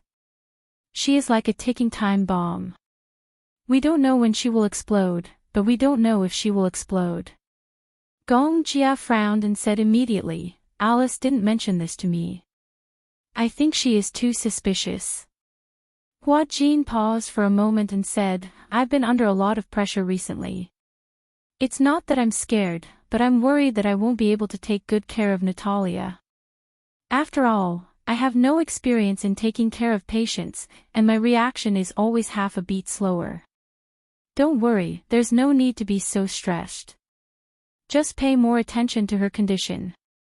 I believe that with Alice around, the situation won't get out of control. I will arrange my work as soon as possible and try to return to China as soon as possible." Because Alice was by Natalia's side, Gong Jia wasn't very worried at first. Huever, when he heard Huajin's words, he realized that things might not be so simple. Chapter 42-43. Huajin nodded. For some reason, when Gong Jia promised that he would arrange it as soon as possible and return to see Natalia, Huajin felt inexplicably relieved. The name Gong Jia seemed to signify an absolute sense of security and reliability. Huajin put away his phone and walked in front of Natalia. Under her expectant gaze, he smiled and said, "Daddy will arrange for work as soon as possible and return to accompany you. Are you happy?" Natalia was so happy that she stepped on the waves. "Uncle Huajin, I feel so lucky to have met Daddy and you." Natalia didn't know why, but she felt extremely emotional. She suddenly jumped off the swing, ran in front of him, and gave him a big hug. "I love you." Perhaps it was because she grew up in the West, but Natalia knew how to express love. Huajin was stunned. He didn't expect Natalia to give him such a warm hug. It seemed to be the first time she hugged him so actively. He was overjoyed. He also squatted down and hugged her tightly. "I love you too." "Yeah." Natalia blinked and suddenly thought of something. She lowered her voice and asked softly, "Then, if I make a mistake, will you and Daddy not want me anymore?" "How can that be?" Huajin didn't think much of it. Who doesn't make mistakes? No one is a saint and will never make mistakes. How can we abandon you just because you make a mistake? Natalia's eyes couldn't help but turn red when she heard that. Huajin suddenly realized why she asked that. She had lived in an environment with too many uncertain factors since she was young. It wasn't an exaggeration to say that she was homeless. Strictly speaking, Natalia didn't have any real family. At first, when Gong Jia said that he wanted to adopt her, she didn't think much of it. She had a feeling that this family wouldn't last for long. She didn't have much confidence in the concept of home and happiness. Therefore, she felt uneasy and cautious. She even deliberately distanced herself from him because she was afraid that once she put her feelings into it, she would be sad once they were separated. "Then it's a promise." Natalia carefully extended her pinky. Her eyes sparkled as she moved closer to Huajin and pouted. "Pinky promise. From now on, we're a family. No matter what, let's never be separated, okay? After spending so much time together, Natalia realized how warm it was to have a family, even though they had been living together peacefully. It was this long-lasting warmth that made Natalia even more dependent on Huajin. The more he felt warmth, the more he felt that this warmth was precious and the more he wanted to cherish it. Especially today, after the phone call with Gong Jia and learning of her needs, he immediately arranged for work and flew back to accompany her. It made her feel like she was being treasured. Therefore, she also wanted to cherish it and open her heart to let Huajin and Gong Jia live in her heart. Huajin reached out his pinky and gently hooked it with hers. His lips curled into a smile, revealing his pearly white teeth. I promise you. Natalia looked at him and smiled. Chapter 42-44. She was grateful to Huajin and Gong Jia for giving her such a family, even though such a family seemed to be different from other children's families. Everyone else had a mother and a father. It was a pity that her family didn't seem to be such a combination. Natalia leaned into his embrace and suddenly asked curiously, if I call him Daddy, what should I call you? Uncle. Huajin raised his eyebrows. Isn't that what you've always called me? But I want a mommy too. As Natalia said that, she suddenly smiled mischievously. She sized up Huajin and said sweetly, how about I call you mommy? No. Huajin said awkwardly, I'm a man. How can I call a man mommy? That's how you address a woman. But, you're prettier than most women. Natalia blinked, but her expression was sincere. Huajin was speechless. That, he couldn't deny it. He was indeed prettier than most women. But that's not a reason for you to call me mommy. Ha! Natalia didn't care. She kept calling him mommy. Huajin corrected her, but it didn't work. Finally, under Natalia's coaxing and pestering, he nodded. You're not allowed to call me that outside. Then what should I call you? Huajin was also confused. That's right. Huajin suddenly said, how about you call me Daddy too? After a pause, he felt a little guilty. Are you willing to call me that? I'm willing. But, what if you're both here? Natalia didn't say it clearly, but Huajin understood what she meant. She meant that if Huajin and Gong Jia were both present, wouldn't it be easy to confuse them if they both called him Daddy? How about this? Natalia said, I'll call Gong Jia Daddy Jia, and you Daddy Jean. Pfft, Huajin suddenly laughed. It sounded as if he and Gong Jia were a couple. It felt weird. In foreign countries, many gays and lesbians formed marriage families, and their adopted children were called that. If outsiders heard it, they would misunderstand that he and Gong Jia were a couple. Daddy Jean, Daddy Jean. It sounds nice when you call me that. After spending so much time together, she was no longer as cold and distant as she was when they had first met. This question stumped Natalia. She mumbled, I like both of them. Huajin asked again, if he and I both fell into the sea, who would you save first? Natalia furrowed her brows. I don't know how to swim. If I save you, I'll die too. Ha ha ha. Huajin was amused by her serious answer. What I mean is, if you know how to swim, then I'll definitely save you first. Why?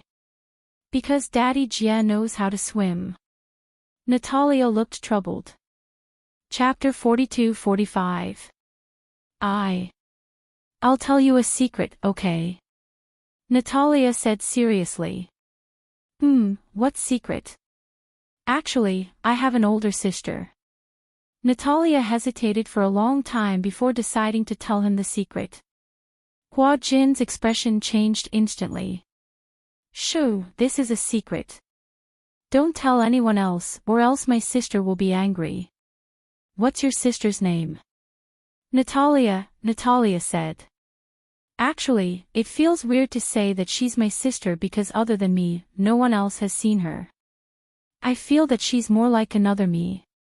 You can see her. Probably. Probably. Hua Jin was a little confused by her tone. Why did she sound so uncertain? So, can I see her or not? Does it count if I see her in my dreams? In your dreams? I feel that she can control my body. Do you know about the crystal bowl? Hua Jin vaguely sensed that he might be able to find some clues about Natalia from Natalia's mouth. Hence, he listened to her attentively. That crystal ball was a gift from my sister, Natalia. Gift? Natalia nestled in his arms and recalled. Actually, the first time I saw her was a long time ago. At that time, I couldn't sleep well. I would have many, many dreams, very strange dreams. Many times, I couldn't even tell which was reality and which was a dream. So, she gave me that crystal ball and said that as long as I hugged it to sleep at night, I would be able to sleep well. At least, I wouldn't have those strange dreams anymore. Crystal ball. Could it be, Natalia had hinted to Natalia that hugging the crystal ball would allow her to sleep well? Was she actually using the crystal ball to control Natalia? Natalia might have been controlled by Natalia because of the crystal ball. This seemed to be a very important clue. I see, Hua Jin probed. Do you have to hug the crystal ball to sleep every night? Yes, sometimes I forget, but if I do, I'll have a lot of strange dreams at night. However, if I hold the crystal ball, sometimes I feel like I have slept for several days, and I feel very tired when I wake up. I see, actually, I'm very curious. Natalia frowned and turned to look at Hua Jin. Pursing her lips, she hesitated for a long time before finally asking the question that had been bothering her for a long time. None of you can see Natalia, can you? Hua Jin didn't say anything. He just shook his head subconsciously. I feel that Natalia is very bad. Very bad. Yes, she told me not to trust anyone, including you and Daddy. So, in the beginning, I was always wary of you, but slowly, I found that you were very good to me, very gentle, just like family. I wanted to get close to you, but every time I wanted to get close to you, she would stop me. How strange, she always seems to be able to see through my heart. Then why do you think she's bad? Because. Chapter 42-46. Natalia is like a demon living in my heart. For some reason, this sentence sent a chill down Hua Jin's spine. Did she really say that? In the study, Alice was playing with a fountain pen. Hua Jin sat across from her, deep in thought. Outside the window, it was already late at night. Natalia had already fallen asleep. When Alice returned home, Hua Jin told her everything, no matter how big or small, about what had happened. Alice was surprised to hear it. Wait a minute. My mind is a bit messed up. Alice frowned. She decided to connect the clues and reorganize her thoughts. Hua Jin sat quietly on the side. He did not say anything, afraid that he would interrupt her thoughts. Can I understand it this way? Alice said seriously. Natalia controlled Natalia through the crystal bowl. She could even decide when she could control this body and when she could let Natalia control this body. I think so too. But, then, what is Natalia's purpose? Alice could not figure it out when Hua Jin mentioned it. She had been thinking about Natalia's purpose and motive, but she could not figure it out. Hua Jin opened his mouth, wanting to say something, but he did not dare to do so. Alice obviously sensed that he had something to say, so she encouraged him. What do you think? I think my idea might be a bit ridiculous. I'm afraid that you will laugh at me if I say it out loud. Even if it's authoritative science, there are many ridiculous possibilities. In real life, there are too many ridiculous things. Why don't you tell me about it? Maybe it's an important idea. Don't you think that it's suspicious that Professor Romanka allowed us to adopt Natalia so easily? Alice was suddenly stunned when she heard that. A white light flashed across her mind. What do you mean? Since Professor Romanka created Natalia, does he have the ability to control this personality? Perhaps, in terms of relationship, Natalia regards him as her father, or perhaps, as her master. Alice frowned and her eyes suddenly flashed with a sharp light. That's the main point. Then, since there is such a possibility, can Natalia's motive be considered as Romanka's, that he was the one who ordered Natalia to do all this? It's not impossible. Alice rubbed her temples. Hua Jin's words had undoubtedly opened up her mind. Then, encouraged, Hua Jin finally voiced his doubts bravely. What's Professor Romanka's motive for creating Natarisa? You should know better than I do. Before this, I've looked into his academic research and spent some effort, but I also learned that Professor Romanka has always wanted to create a personality society to achieve the goal of controlling people with multiple personalities. Alice pondered for a moment and suddenly said, Professor Romanka's so-called personality society is to create a personality to take on the role of the Reaper. Reaper? Alice said in a low voice. Yes. This Reaper has the status of a leader recognized by all the personalities, and has enough authority to control the life and death of all the personalities. Chapter 42-47. How is that possible? Hua Jin, on the other hand, was in disbelief. Don't tell me that even the main personality of a Reaper can be completely controlled. It's not to the extent of being controlled. However, it's hard to completely rule out this possibility. That's equivalent to not saying anything. Hua Jin said again, it's like a doctor telling a cancer patient, there's a chance of curing the disease, but it doesn't rule out the possibility of not being able to survive. I've already said that even the most authoritative science doesn't have absolute conclusions. In fact, there are still many things in this world that humans haven't explored and understood. The so-called science itself is a known and verified answer. Alice emphasized and said, however, what we've learned from Professor Romanka's conclusion is that the Reaper's ruling power is very terrifying. Hua Jin suddenly became a little worried. It can't be that the main personality can be killed, right? After a pause, Hua Jin said again, I remember someone said before that the position of the main personality is absolutely not allowed to be challenged. The main personality won't be controlled, let alone killed. Yes, that's it. Alice frowned and suddenly said, but that's only in theory. For example, after many experiments, through electric shocks, and even through many similar experiments, there's a possibility that the other personalities will disappear. There's a more mysterious saying that these personalities are all driven to the land of exile. However, the world of dual personality and multiple personality is very complicated. After all, this kind of symptom is not like a fracture that can be determined through X-rays. It's very difficult for the outside world to find out what the world of these patients is like. You can't enter their mental world, so you can't find out what kind of earth-shaking changes are happening in their bodies. Then, you mean, Professor Romanka and I came up with the idea that the sanctioner couldn't kill the first personality, but in the illusion, the first personality was killed by the sanctioner in the dream.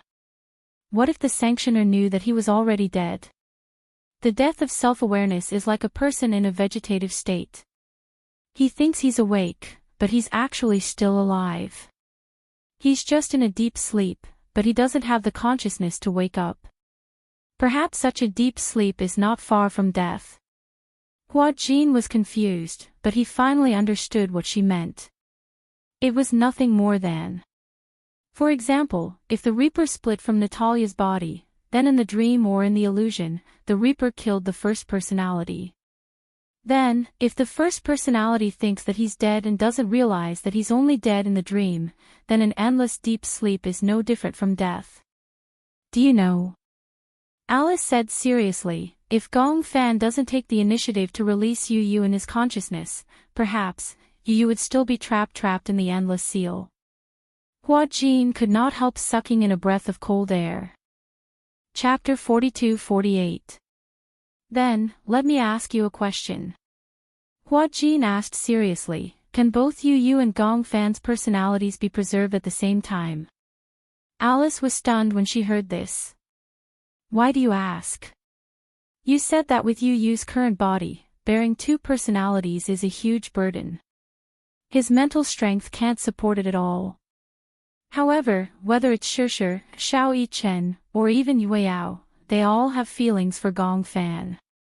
Under such circumstances, if Gong Fan's personality is erased, it won't be a good ending for anyone. Alice frowned helplessly. This is indeed a tricky matter. However, I've already contacted other experts in this field some time ago. When the time comes, we'll discuss it together. After all, I'm alone. With my ability, there might be many limitations. However, if everyone thinks of a way together, we won't be completely helpless. Okay. Hua Jin stood up and said to Alice, I'll go check on Natalia and see if she's asleep. Okay. Hua Jin went to Natalia's room. At that moment, the wall lamp in the room was still switched off. Natalia was very afraid of the dark. Sometimes, when she couldn't fall asleep, she would sleep with the lights on. Usually, Hua Jin would come to her room to check on her before going to bed. If the lights were still on, he would turn them off. Gradually, Hua Jin realized that she didn't like to turn off the lights. Every day, before going to bed, he would come to check on her. This had also become his habit.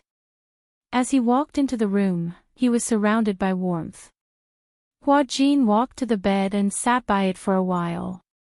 He didn't know why, but when he looked down at Natalia's sleeping face, he unconsciously fell into a trance. Natalia slept very quietly. Her eyes were closed, and her eyelashes were long, thick, and slightly curled. Her fair skin was crystal clear, as if it could be broken by the slightest breeze. Before this, he didn't even think that he would like children so much. He couldn't even imagine what it would be like to get married and have a family. Before this, he didn't even like children very much. He always felt that children were noisy.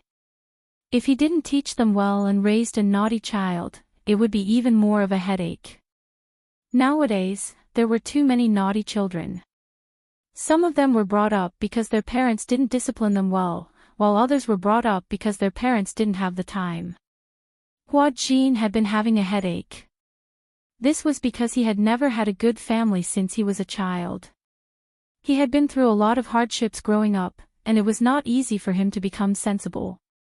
He was really worried that he would not be able to give his future children a happy family. This was because he did not have a happy family since he was young. Thus, he did not know what a healthy family was like. Due to an accident, he suddenly became a surrogate father and had a child. In the beginning, he had been caught off guard, but he had gradually gotten used to it. After that, he had completely treated Natalia as his own child, as if she was his own. It was also for this reason that he gradually understood Yunshishir's feelings. Perhaps, when they grew up and became parents, they would understand their parents' good intentions. Because of this, he hated his father and mother even more. However, that was the grudges of the previous generation. He didn't want to understand, nor did he want to participate. He only wanted to give Natalia a warm family as much as possible. That was all. Chapter 42-49. He only hoped that Natalia could grow up peacefully like other children and have a normal family. Hua Jin gently reached out and carefully touched her skin. When his fingertips touched her face, he accidentally brushed past her eyelashes. Even though she was asleep, the itchy mark made Natalia shiver. He quickly retracted his hand, afraid that he would wake her up. After making sure that she was fast asleep again, he smiled, lowered his head, and gently pecked her on the forehead. Then, he got up, turned off the lights, and quietly walked out. On the bed, Natalia felt as if she was dreaming and felt the warm goodnight kiss. She couldn't help but curl her lips into a half-smile. At night, Gong Fan lay in bed and couldn't fall asleep for a long time. He didn't know why, but he was a little anxious. He looked at the time and saw that it was already very late. He was also very tired, but he didn't dare to sleep. He was afraid that if he fell asleep, he wouldn't be able to wake up again. His anxiety made him even less sleepy.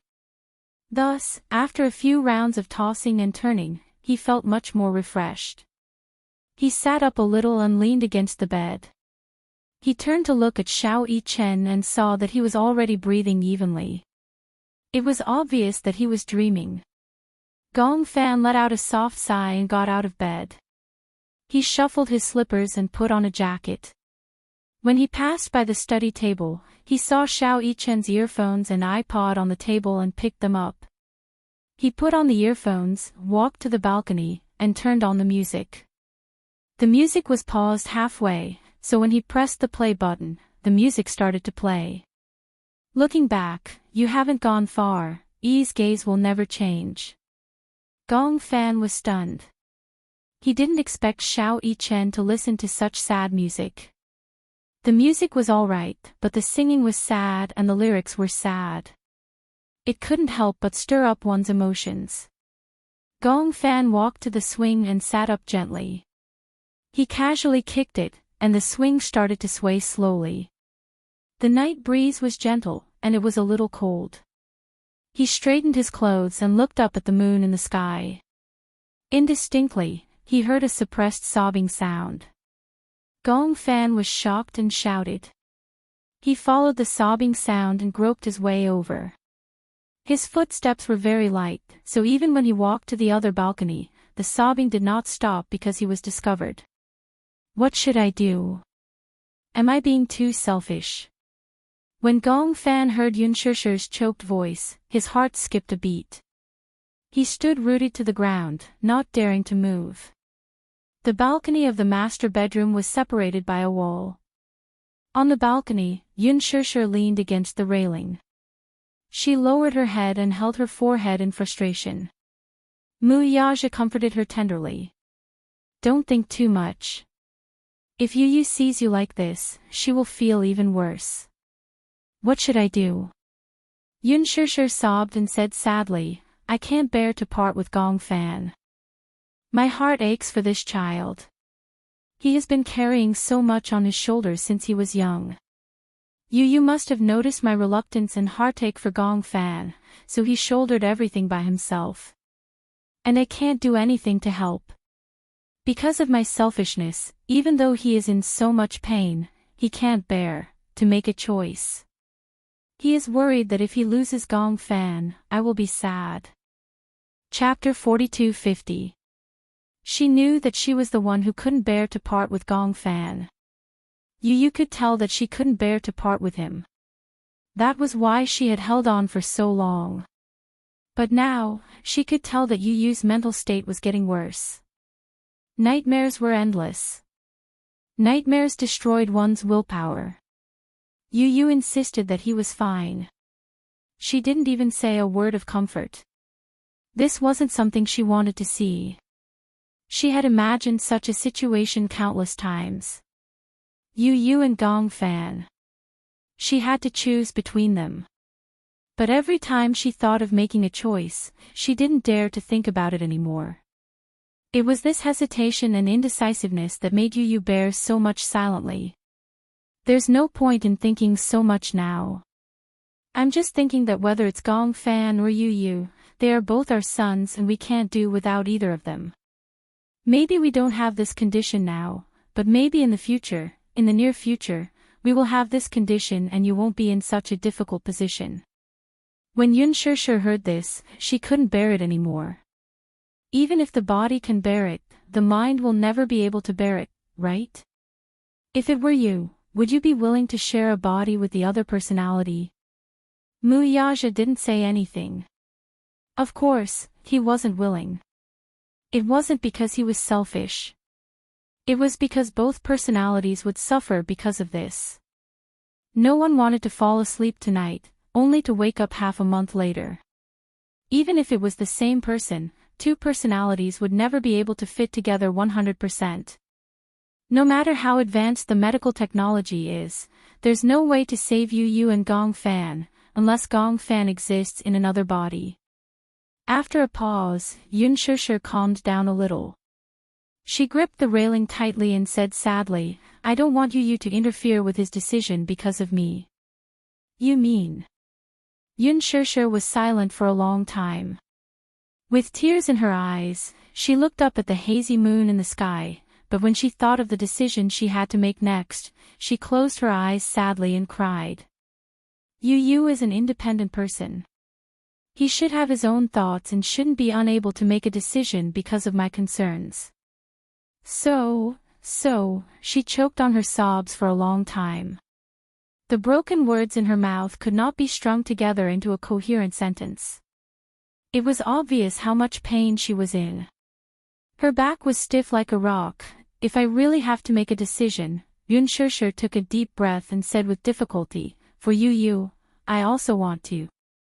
I also want to give up Gong Fan. Even though the words were suppressed, they still reached Gong Fan's ears very clearly. He leaned against the wall and opened his eyes weakly. After a long while, he finally came to his senses and his eyes turned red. For Yu, I have to give up on Gong Fan. It was just a few words, but they were sharper than the tip of a knife. They pierced his heart mercilessly. Gong Fan pursed his lips tightly and didn't say a word. He stood silently in the shadows and hid himself. It was only when Mu Yaja comforted Yun Shusher and helped her back to the room that he finally found his breath. He finally took a step forward, but he almost stumbled and fell to the ground. Chapter 42-51. He sat on the bed in a daze. At that moment, Xiao Yichen was still sleeping soundly on the bed. He looked at Xiao Yichen with sincere envy. He envied Xiao Yichen for having a peaceful world. He didn't have to worry about not being able to appear again. He also didn't have to feel guilty, sad, or disappointed about being abandoned. Yes. Yun Shusher's words were obvious enough. For Yu, she was willing to give him up. In other words, if there was a medical method that could save Yu, she was willing to give him up. Between Yu and his Libra, she chose Yu. But what was wrong with that?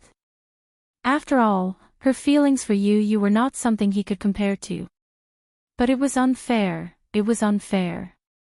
In fact, he had appeared a long time ago in this body. It was just that, Gong Fan felt indignant but helpless. Even so, even if he knew it was unfair, what could he fight for? He couldn't win. Gong Fan suddenly felt very sad. The thing that he had been afraid of had finally happened. He had always felt uneasy and insecure. Even if Yun Shusher tried her best to give him a sense of security, he still didn't feel safe.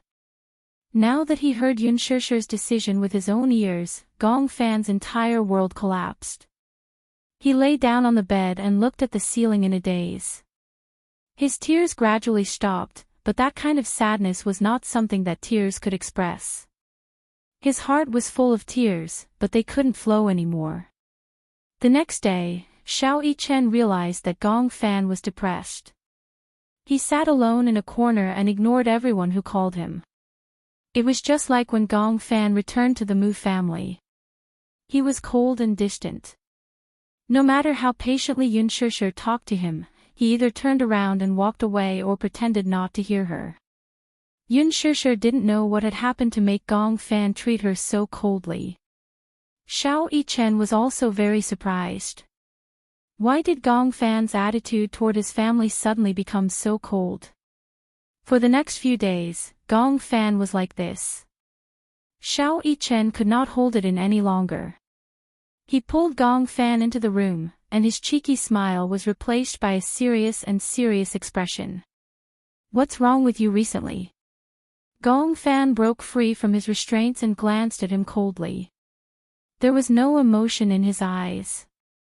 Since she had already given up on him, she might as well be cold to the end. If he treated them so coldly, they would also be disappointed in him and treat him coldly. In this way, if the day of separation really came, no matter who it was, they wouldn't be reluctant to leave and wouldn't feel sad. That was what he thought. However, his aloof attitude had undoubtedly infuriated little Chen. "Why aren't you talking?" He was a little annoyed. "Didn't you say that no matter what happened, you would never make mommy angry or sad? But look at what you've been doing these past few days. No matter how much mommy and I talk to you, you ignore us. Do you know that mommy's imagination will run wild and she will be very sad?" This series of aggressive questioning made Gong Fan even angrier. He raised his eyes to look deeply at little Chen and let out a sneer. Chapter 42-52. He was filled with anger, but he couldn't find a way to vent it. At this point, he still didn't want to make things clear. He didn't even want to vent his anger on Xiao Chen, so he forcefully restrained himself. Gong Fan took a deep breath and turned to leave the room. When Xiao Chen saw this, how could he allow him to leave without saying a word? Hence, he hurriedly reached out to grab him. "You haven't answered me." Gong Fan returned to his senses expressionlessly and asked disapprovingly, "Answer. What kind of answer do you want?" When Xiao Chen saw that his expression was still as cold as ice, he felt helpless. "What's wrong with you?" "I just regret it." "Regret? I shouldn't have come back in the first place, and I definitely shouldn't have let you wake up. That way, I could have occupied this body without any worries and wouldn't have to worry about competing with anyone." As he said this, Gong Fan angrily flung his hand away. He naturally thought that Xiao Chen would naturally be on the same side as Yun Shishir. He would probably choose to give up on him too. After all, compared to him, he would definitely prefer Yu. Xiao Chen was probably one of the people who had given up on him, just like Yun Shishir. As for him, he wasn't needed. What else was there to say to him? Gong Fan said resolutely, "What I regret the most is treating you as my family." After saying this, he ignored the petrified Gong Fan and left indifferently. Xiao Chen stood rooted to the ground for a long time, trembling in disbelief. He was angry that Gong Fan had let down his mommy's love. Mommy doted on him so much, but he had actually said such cruel words. Xiao Chen didn't know what Gong Fan had experienced. He didn't even know that Gong Fan had eavesdropped on the conversation between Yun Shishir and Mu Yaji yesterday. Hence, he only thought that Gong Fan had thoughts of betrayal. Was he planning to betray Yu and monopolize her body? Xiao Chen reacted and quickly chased after him. Before Gong Fan could go far, he rushed forward and grabbed his wrist. He shouted sternly, "You're not allowed to leave. Speak clearly." Gong Fan was also stunned. He had never seen such a furious Xiao Chen. He was like an enraged tyrannosaurus, glaring at him like a tiger eyeing its prey. "I won't allow you to betray mommy and Yu. When Yun Shishir heard Xiao Chen shout, she anxiously walked over with Yueyao in her arms. However, when she saw the two of them confronting each other, her eyes widened in shock. "What happened?" she asked, completely unaware of what had happened between the two of them. Xiao Chen turned around. When he saw that it was Yun Shishir, he snapped out of his rage and regained some rationality. "Mommy, what happened?" Yun Shishir asked in surprise. Why did the two of them quarrel? Xiao Chen would never quarrel with Yu, much less with Gong Fan. From what he knew, Yu and Gong Fan were both his younger brothers, and he was the older brother. Hence, he thought that he had to give in to his two younger brothers and never quarrel with them. It was extremely rare for her to see Xiao Chen so angry, and she had never seen him so angry with anyone. What happened? Chapter 42-53. Hence, when she saw Xiao Chen flaring up at Gong Fan, she became even angrier and was determined to get to the bottom of the matter. However, in Gong Fan's eyes, this was undoubtedly charity. Xiao Yichen turned his face away awkwardly and refused to say anything. He didn't want Mommy to be disappointed in Gong Fan. If Mommy heard those words, she would definitely be very sad. Xiao Yichen was considerate and thus didn't want to say anything. Yun Shishir looked at Gong Fan again, but he turned his face away expressionlessly and looked coldly at the ground. Even though he was looking at the cold ground, he didn't want to look at her. What's wrong? Xiao Fan. Yun Shishir was a little confused. Looking at the two children turning their heads angrily without looking at each other, she didn't know what to do. Why was he treating her so coldly for no reason? Could it be that the children were more sensitive and realized that she had already made a decision in her heart? Mommy, don't talk to him anymore. Xiao Yichen snorted and said, I don't like him. I still like Yu the most. Yu is obedient, and gentle. He will never make Mommy sad. What's wrong with him? Nothing. Xiao Yichen still refused to say. Yun Shishir was anxious. The more he refused to say, the more she felt that the matter was serious. Gong Fan didn't say anything and turned to leave. Yun Shishir called out to him and walked in front of him. She held his shoulders and said uneasily, What's wrong with you? Why do I feel that you've been gloomy since early in the morning, as if you have a lot on your mind? What happened? Why don't you tell Mommy? Gong Fan finally looked at her, but at that moment, his eyes were filled with disappointment. He didn't know why, but he felt an inexplicable surge of emotions. He clenched his fists and held back his sobs. Pretending to be calm, he asked, If there comes a day when Mommy has to choose between you and me, I think Mommy must have made a choice. Yun Shishir was stunned when she heard that. She did not know why Gong Fan suddenly said that, but could it be that they had a telepathic reaction? Last night, because of her uneasiness and guilt, she couldn't get a good night's sleep. The next day, until Mu Yaja went to work, even though her eyes were closed, she wasn't in the mood to sleep. Uneasiness and guilt attacked her fiercely. She could even imagine how desperate this child who had wholeheartedly believed in her must have felt when she gave up on Gong Fan. When she thought of this, she felt as if her heart was being stabbed. However, even if she was reluctant, she had to make such a decision. However, for some unknown reason, why did Gong Fan also sense this matter? Yun Shishir's face was burning hot. At the side, Xiao Yichen was also stunned. He did not understand the connection between the two events. However, thinking that Yun Shishir would not make such a cruel decision, he said stubbornly, Are you kidding me? Don't you know what kind of person Mommy is? Even if there's only a 1 in a million chance, she will do her best to protect you. Whether it's you or you, Mommy will not give up easily. Chapter 42-54. For a moment, she could not hide the guilt she felt towards Gong Fan. Her eyes turned red. Gong Fan looked at her red eyes. His heart, which he thought was already made of stone, softened. He could not bear to force her or threaten her to change her decision. He had been given up, so he accepted being given up. In the past, he had sworn that no matter what decision Yun Shishir made, he would always trust her and protect her.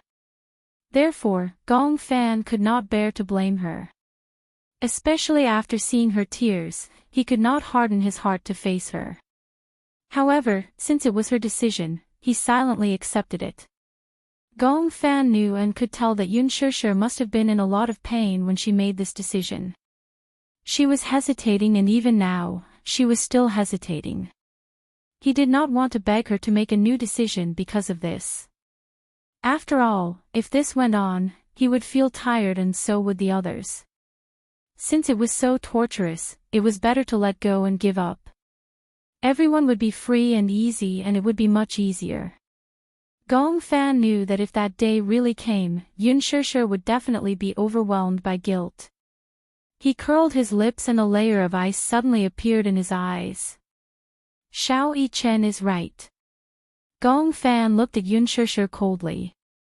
I am indeed cold and heartless. However, how can you say that I betrayed you? In this world, the weak are prey to the strong. Similarly, although we have different personalities, we both have the right to occupy this body. When Yun Shishir heard this, she did not expect him to say such cold and cruel words. The weak are prey to the strong. Between me and him, whoever has the ability has the right to occupy this body. If he doesn't have the ability, he deserves to be reduced to ashes. Am I wrong? As Gong Fan spoke, the expression on his face became even colder. It's best that I disappear immediately. Otherwise, sooner or later, I will make you disappear. This body will truly belong to me. As he spoke, he turned around and was about to return to his room. Yun Shishir stood up in disbelief and stared at him in disbelief. Who instructed you to say these words? Orders. Gong Fan did not even turn his head as he said indifferently, no one instigated me. These are my words from the bottom of my heart. That's all. With that, he walked away, leaving Xiao Yichen and Yun Shishir looking at each other. When Gong Fan returned to his room and saw Yun Shishir and Xiao Yichen outside the door with a bang, Yun Shishir was still in a daze.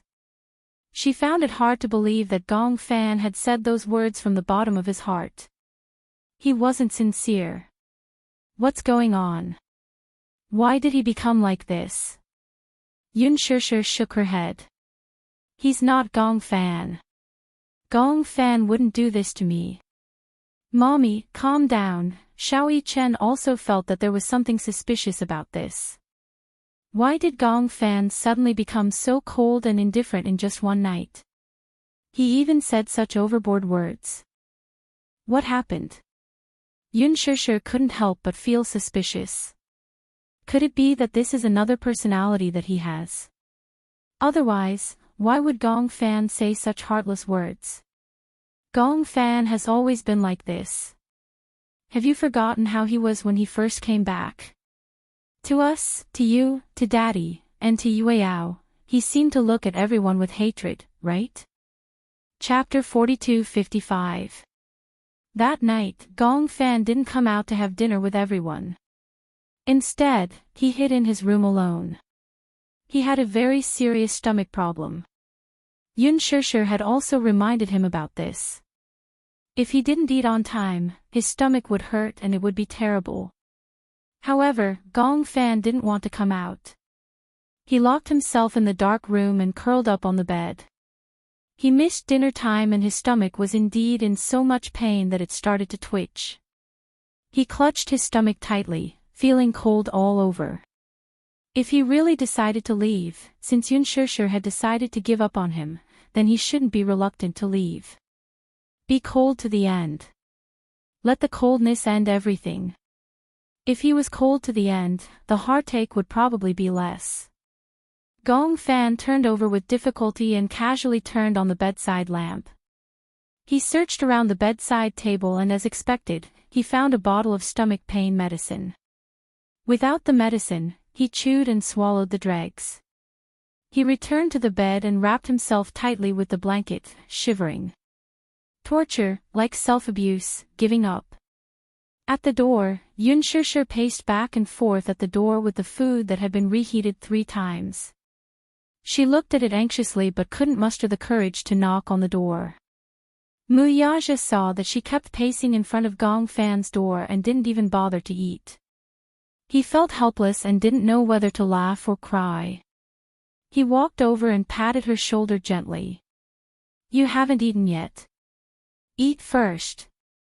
However, Yun Shishir couldn't care less about eating. When she thought of Gong Fan's stomach problem, how could she care about herself? If he doesn't eat dinner, his stomach will definitely hurt. However, I've been standing at the door for a long time and haven't heard any movement. Could it be that his stomach is hurting and he's enduring it and unwilling to tell me? Yun Shishir rubbed her forehead in frustration and her eyes turned red again. Why is he like this? He was fine yesterday, but he suddenly changed today. I was caught off guard. As she said this, she tried to knock on the door again and said gently, are you there? Gong Fan, come out and eat, okay? Mommy made your favorite century egg and lean meat porridge. If you don't have an appetite, eat a little to fill your stomach. After a while, there was still no response from the other side of the door. Yun Shishir bit her lip, her heart aching. Xiao Yichen couldn't take it anymore. He pushed Yun Shishir aside and slammed the door with his fist. Gong Fan, come out and eat. Do you hear me? He couldn't bear to see Yun Shishir being wronged like this, especially when she had brought out her sincerity, yet he had abandoned her. He was not qualified. However, even though he knocked on the door loudly, there was no response from inside at all. Was he completely ignoring them? Xiao Yichen was instantly enraged. Ignoring Yun Shishir's attempts to stop him, he lifted his leg and kicked the door open. His violence shocked Yun Shishir. She rushed in behind him and saw that Xiao Yichen had just turned on the lights and saw a figure curled up under the blankets on the bed. Xiao Yichen, who was originally in a rage, saw a bulging figure under the messy blankets. He walked over suspiciously and lifted the blankets. However, he saw Gong Fan hugging his arms and his body curled up like a shrimp. His forehead was covered in beads of cold sweat. Beads of sweat were dripping down from his temples. His pajamas were also drenched in cold sweat. Chapter 42-56. What's going on? Xiao Yichen was shocked. Yun Shishir and Mu Yaja surrounded him anxiously. Amidst the panic, Mu Yaja was sharper. He saw the painkillers on the bedside table and immediately said, could it be that his stomach is hurting again? His face is so pale. Could it be that he has low blood sugar? Yun Shishir said again, after all, he hasn't eaten for a day. Maybe his blood sugar is low. Xiao Yichen couldn't care less. He bent down slightly, put his hands around the back of Gong Fan's neck and knees, and carried him up. Let's go to the hospital. Xiao Yichen said and hurried out of the door. Even though he was also extremely frightened, he immediately made a decision in his moment of desperation. Mu Yaja and Yun Shishir looked at each other and immediately walked toward the garage, at the hospital. Gong Fan was hurriedly sent to the emergency room. The three of them waited nervously outside the door for a long time before the door of the emergency room finally opened. The doctor removed his mask and walked out with a serious expression. When Yun Shishir saw him, she immediately went up to him worriedly and blocked his way. Doctor, how is he? The doctor glanced at her and asked, are you the child's family? Before Yun Shishir could answer, he glanced at Xiao Yichen behind Yun Shishir. Seeing that he looked exactly like Gong Fan, he understood. Fortunately, you sent him here in time. The child is suffering from acute morphine poisoning. It's probably caused by accidentally taking too many painkillers. We've already pumped his stomach to induce vomiting. If he was sent here any later, I'm afraid that the child would suffer from respiratory failure due to the morphine poisoning. The consequences would be unimaginable. Morphine poisoning. When Yun Shishir heard this, she couldn't help but feel a chill run down her spine. If Xiao Yichen hadn't barged in, perhaps Gong Fan would have suffered from respiratory failure due to the morphine poisoning. And all of this, they didn't know about it. Yun Shishir lamented over Xiao Yichen's violent barging. If it hadn't been for him, perhaps Gong Fan would have been in deep trouble. Why did this child take so many painkillers? The doctor wondered if Gong Fan had suicidal tendencies. Yun Shishir knew what he was suspecting and answered, he probably took painkillers because he has a serious stomach problem. In the past, when he took medicine, I was the one who was supervising him. The dosage on was strict. This time, we weren't by his side. He threw a tantrum and refused to eat his stomach, so he took the medicine and his stomach on the pain. Like this. The doctor's tone on was. You're a parent on his too. This kind of dangerous medicine should be kept by the parents themselves. How can it be placed in a place where children can easily touch it? Yun Shishir pursed her lips and lowered her head. She accepted the doctor's criticism guiltily. In fact, the doctor thought that Gong Fan was as childish as an ordinary child. Actually, only Yun Shishir knew that Gong Fan knew that he could not take too much medicine. The big problem was that it was too painful this time. He had given up on himself and swallowed a lot at once. However, he did not know the consequences and almost caused such a disaster. You're too irresponsible as a parent. You put the medicine where the child can see it. If he didn't know, he would have taken it all at once. Now that you've sent him back, I'm afraid there's nothing you can do to save him. Chapter 42:57. Mu Yazhou looked a little unhappy. When he saw Yun Shishir lowering her head and apologizing sincerely, he couldn't help but feel sorry for her and pulled her into his arms. We'll be careful next time. How's the child? He quickly changed the topic. The doctor stopped there and heaved a sigh of relief. He's been saved, but he has to be hospitalized for a few days. This child doesn't seem to have a good constitution and needs to be taken care of carefully. He'll be transferred to the ward soon. You guys can watch over him in the ward.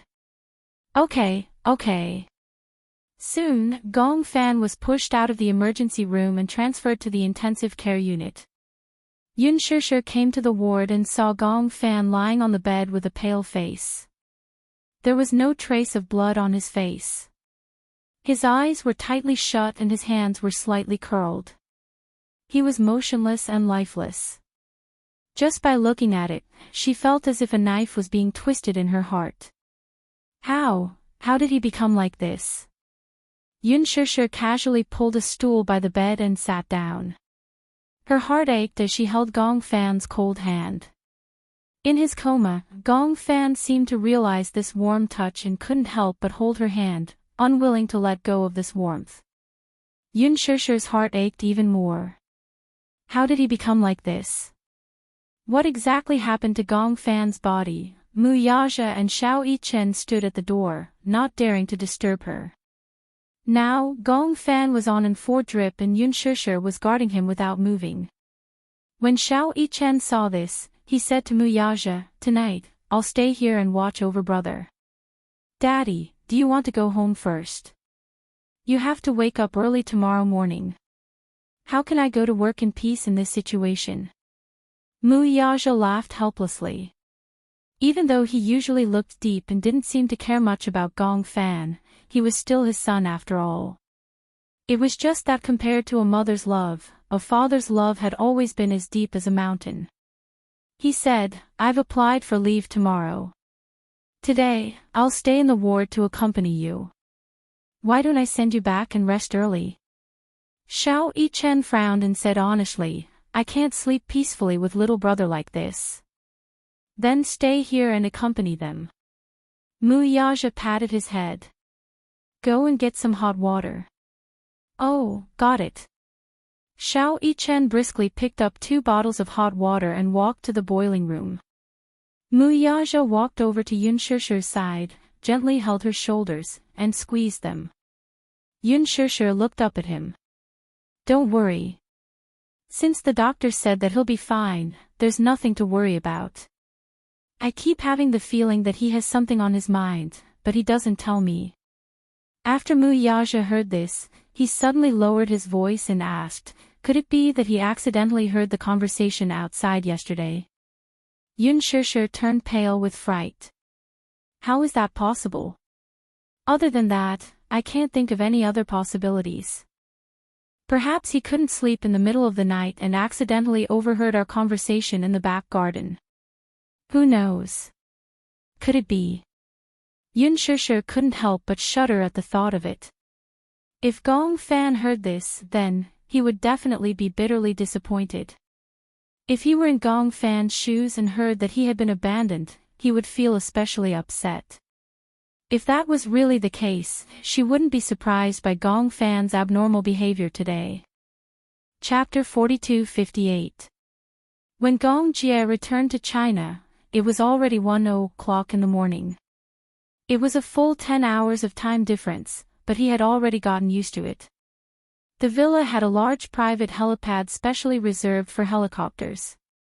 However, this helipad was very close to the villa.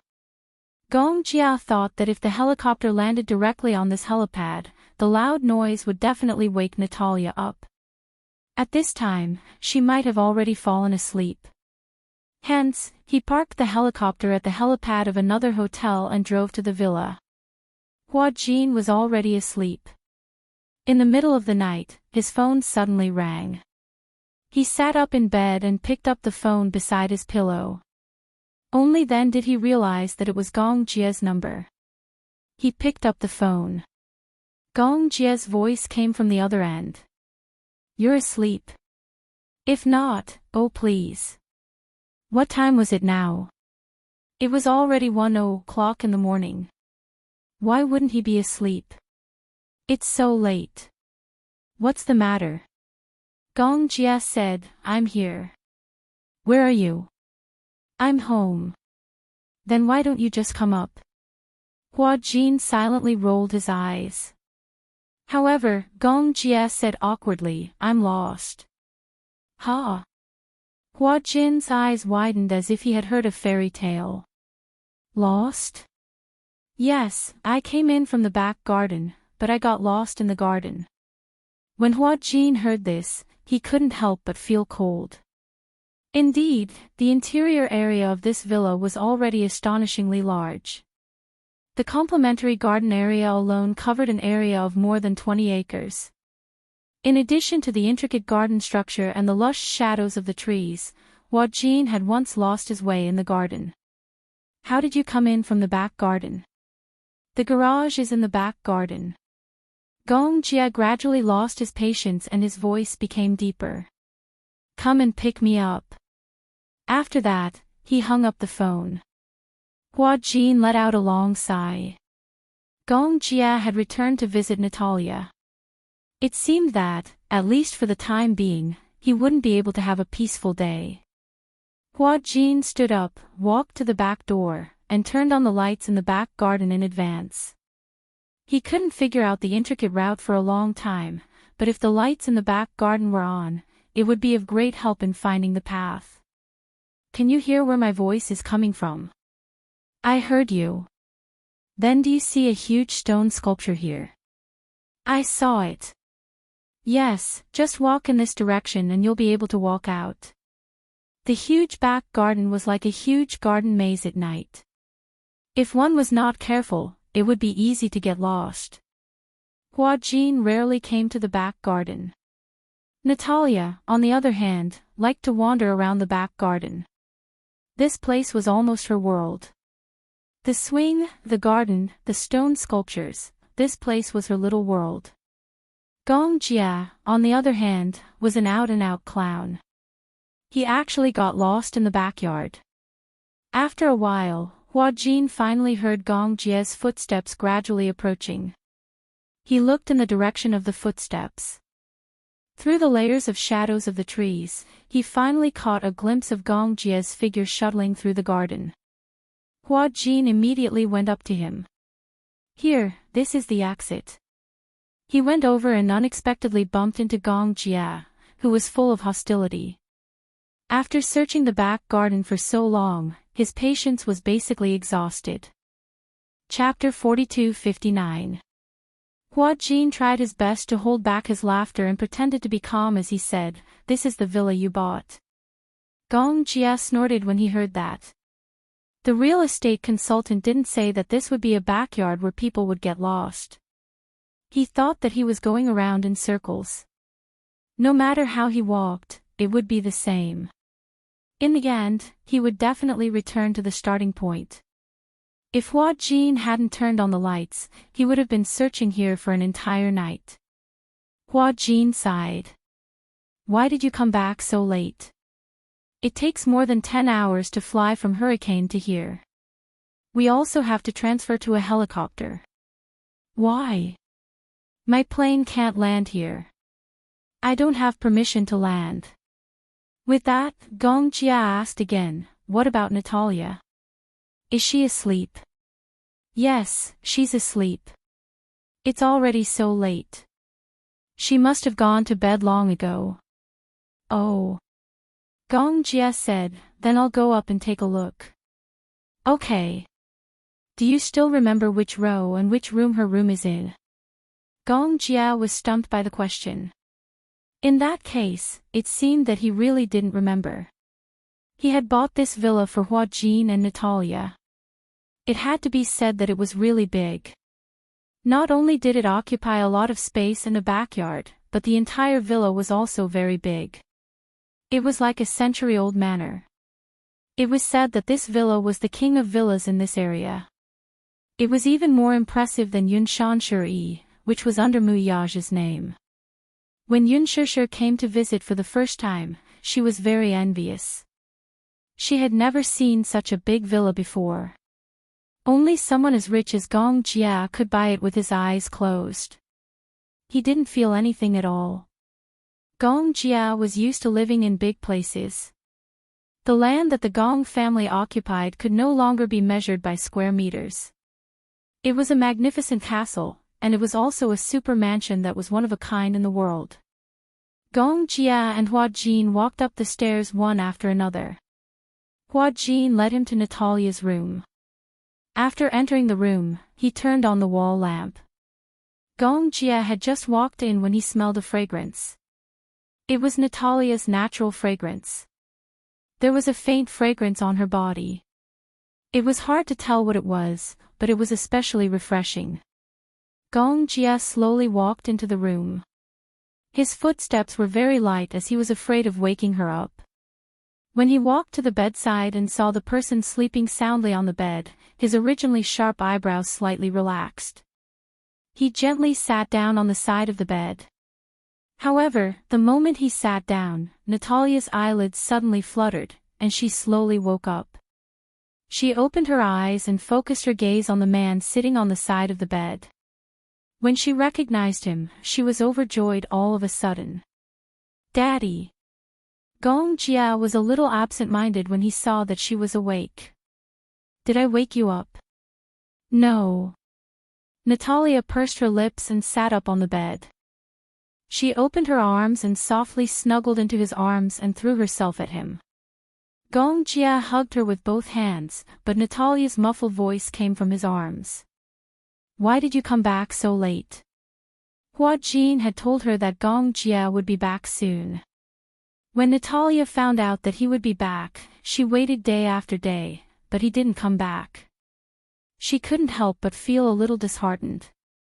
That night, she slept absent-mindedly. She was afraid that after she fell asleep, Gong Jia would return and she wouldn't be able to welcome him immediately. For a child, welcoming the return of a family member was a ritual. Chapter 4260. As she waited, she was so tired that she fell asleep in a daze. However, she didn't fall into a deep sleep. Thus, when Gong Jia came in and sat on the bed, she was startled awake. At that moment, she was like a little kitten, nestled in his arms. Gong Jia couldn't help but feel tender affection for her. The tedious matters of the past few days were instantly swept away and replaced by happiness. He hugged her and said gently, "Good girl, sleep early. It's already so late." "No. I want to hug you for a while longer." It felt like a century since she last saw him. Natalia was very introverted and rarely mentioned to Hua Jin that she missed Gong Jia. However, just because she didn't say it didn't mean that she didn't miss him. Gong Jia caressed her cheek gently and couldn't help but pinch it. "Have you been good at home?" "I've always been good. Mommy can testify." "Mommy?" Upon hearing this, Gong Jia widened his eyes in shock. Why did the little guy suddenly have a mommy for no reason when he wasn't around? At that moment, Hua Jin, who was standing by the door, heard Natalia's words. He blushed guiltily and cleared his throat awkwardly. Natalia acted as though she hadn't heard anything and hooked her finger at Gong Jia. Gong Jia obediently went over and heard her whisper, "He's mommy." She pointed at him with her finger. Seeing that she was pointing at him, Huajin guessed that she was whispering something. In a moment of panic, he said, "Hey, Natalia, don't talk nonsense." Gong Jia looked back meaningfully and sized him up with a deep gaze. He didn't know whether to laugh or cry. "Mommy?" Huajin was speechless. "Heh, did you secretly change your sex when I wasn't around?" "No." Huajin muttered pitifully, "She wanted to call me that." "I can't argue with a child, right? I told her not to call me that in front of others. It's fine if she calls me that in private. Because I see that everyone else has a mommy.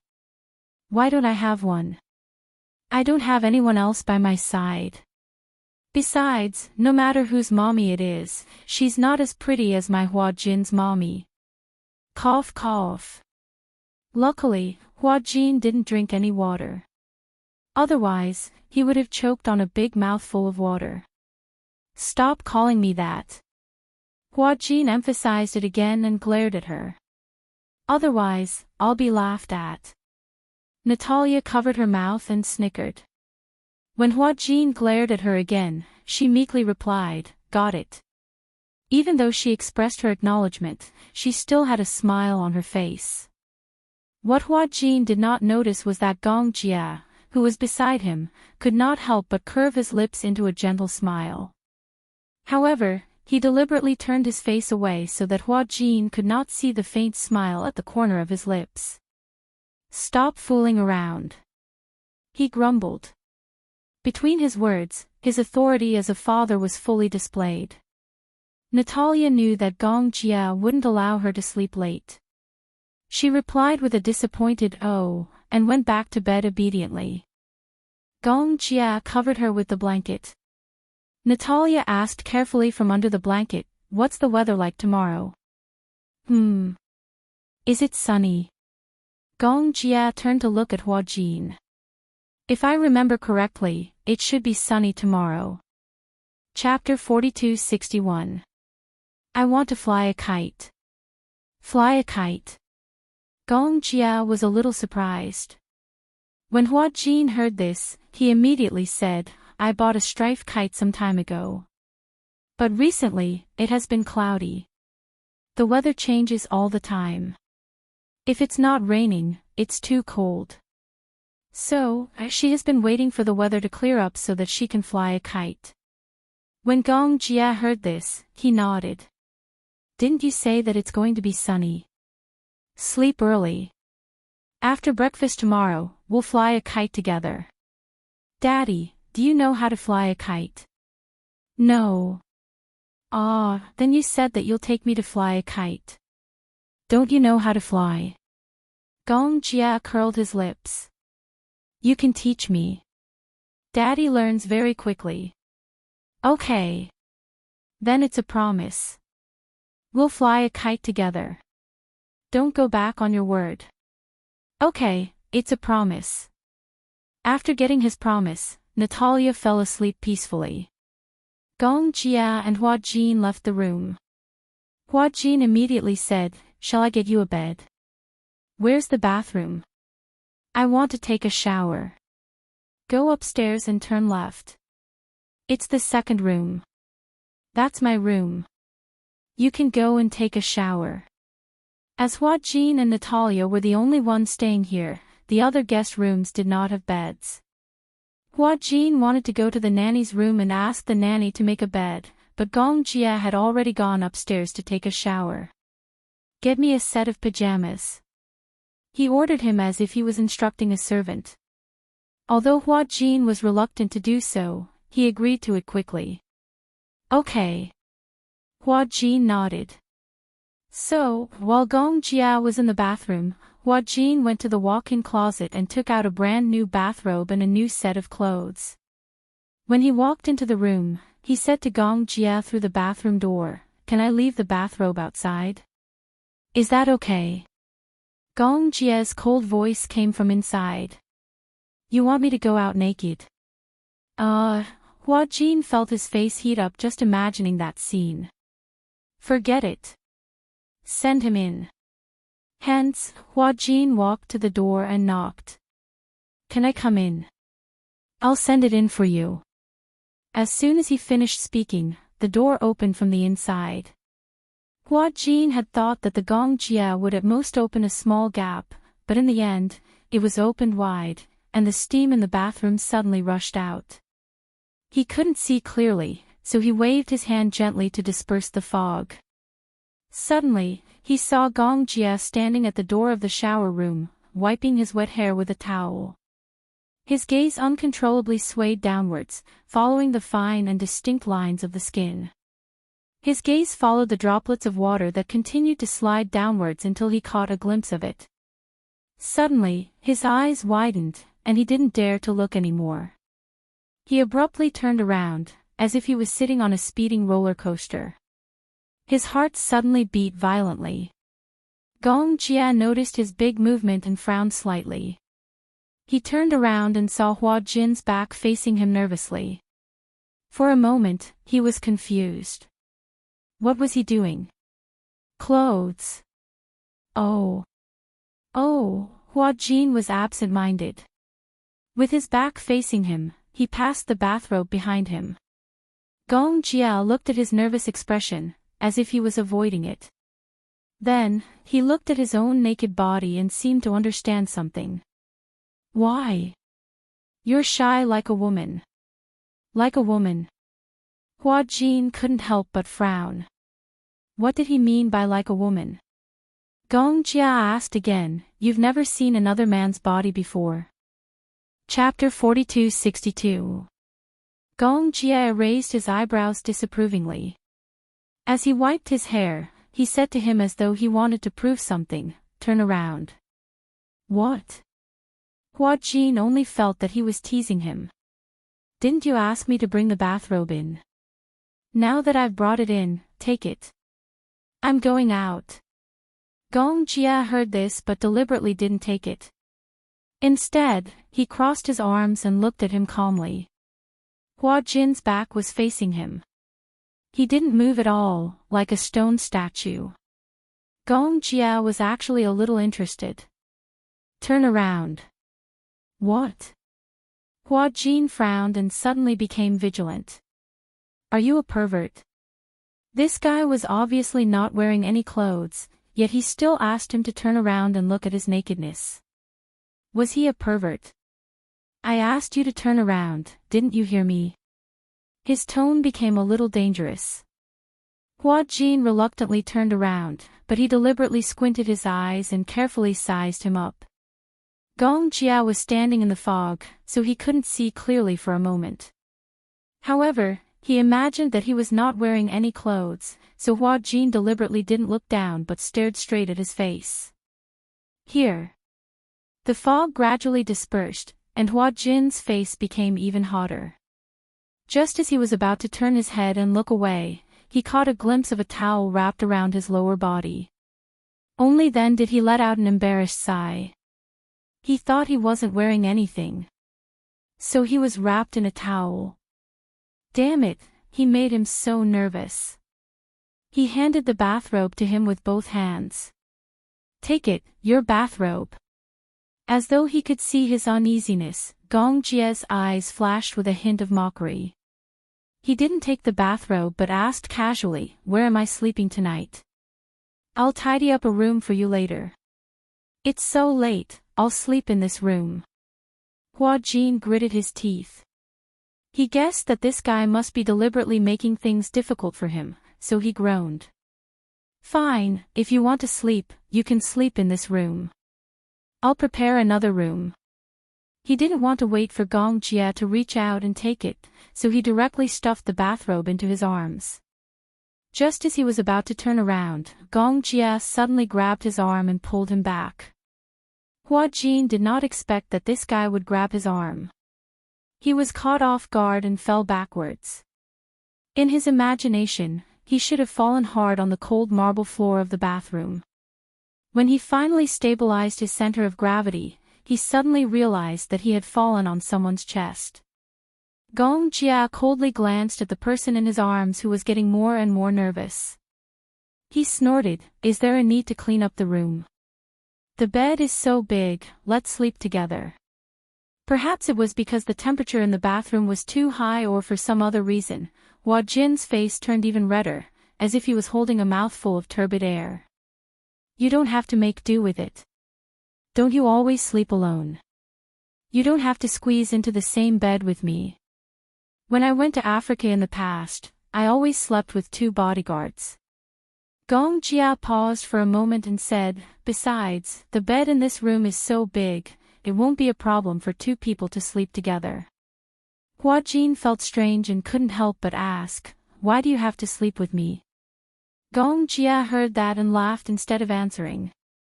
He lowered his head and leaned closer to him. He lowered his voice and looked at him flirtatiously. I find it strange too. Why are you deliberately avoiding me? Hua Jin was stunned. You. Chapter 42-63. You, what are you hiding from? The evening breeze gently blew past the window and through the crack in the door, brushing against the back of his neck. On his face, the steam in the bathroom and the hot air he exhaled as he spoke, one fire and one ice. It was like 2 worlds of ice and fire. Hua Jin couldn't help but feel his skin shiver. It was as if countless cold cicadas were seeping out of his pores, giving him goosebumps. He didn't dare to look into his eyes. He had a feeling that his eyes were so deep and contained countless meanings. What are you hiding from? Seeing his reaction, Gong Jia felt even more puzzled. He got closer to him, as if deliberately provoking him.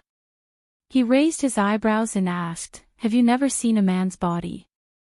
What do you mean? Otherwise. Gong Jia lowered his head to look at himself, then looked at him. Why are you so sensitive? Those who don't know would think that you like me. As soon as he said this, Hua Jin pushed him away violently. You'd better not say such things. Gong Jia was surprised by his resistance. In front of him, Hua Jin had been suppressing his anger, not daring to say anything. From the time they first met to the time they slowly got to know each other, Hua Jin's attitude towards him had always been one of fear and avoidance. Even if he was angry, he didn't dare to say it out loud. It was as if he was afraid of him. This was the first time he had resisted him and hit him. Gong Jia couldn't help but be interested. He gritted his teeth and said, are pranks fun? Pranks? Do you like to play pranks on others so much? Just because you're the crown prince of the Gong family, you can act high and mighty and not care about other people's feelings. I don't like it when you play pranks on me. Please don't do it in the future. Hua Jin seemed to have lost his temper. In front of Gong Jia, such resistance was nothing compared to a cat scratch. He didn't care about it at all. However, this was already Hua Jin's greatest resistance. However, the way he lost his temper didn't seem that dazzling. Although he had tried his best to use a stiff tone, in Gong Jia's eyes, it was insignificant. However, the more he acted this way, the more guilty he was. Gong Jia enjoyed the man's anger without restraint. His thin lips curled up slightly as he crossed his arms arrogantly in front of his chest. Unlike his angry reaction, he was extremely calm and even had a hint of mockery. When you're angry, you look guilty. Hua Jin was momentarily at a loss for words. He could only stare at him, flabbergasted. That's right. He suddenly, as if he had woken up from a dream. Why was he so angry? Why was he so angry? From an outsider's point of view, there was indeed an inexplicable sense of guilt. However, why was he guilty when he said those words? It was just giving him a bathrobe. Why was he so evasive? It was as if he was afraid of looking at his body. Hua Jin furrowed his brows. Even he felt that his reaction was strange. Do you like women or men? Gong Jia threw out a sudden question when he was at his most absent-minded. Hua Jin, who was in a daze, didn't even have time to react. He instinctively replied, I don't know. Chapter 42-64. Hua Jin, who was in a daze, didn't even have time to react before he instinctively replied, "I don't know." As soon as he said that, not only Gong Jia, but even he himself was stunned. His mind was in a mess, and the way Gong Jia looked at him changed slightly, as if he was scrutinizing him. After being stunned for a long time, Gong Jia suddenly laughed and said in a helpless tone, "Do you like men or women? How come you don't even know?" Hua Jin pursed his lips and turned his face to the side. He didn't understand what was wrong with him either. He should have answered women without hesitation, but he actually hesitated. Gong Jia seemed to have an inquisitive attitude as he lowered his head slightly and inched closer to him. At that moment, the two people's lips were very close.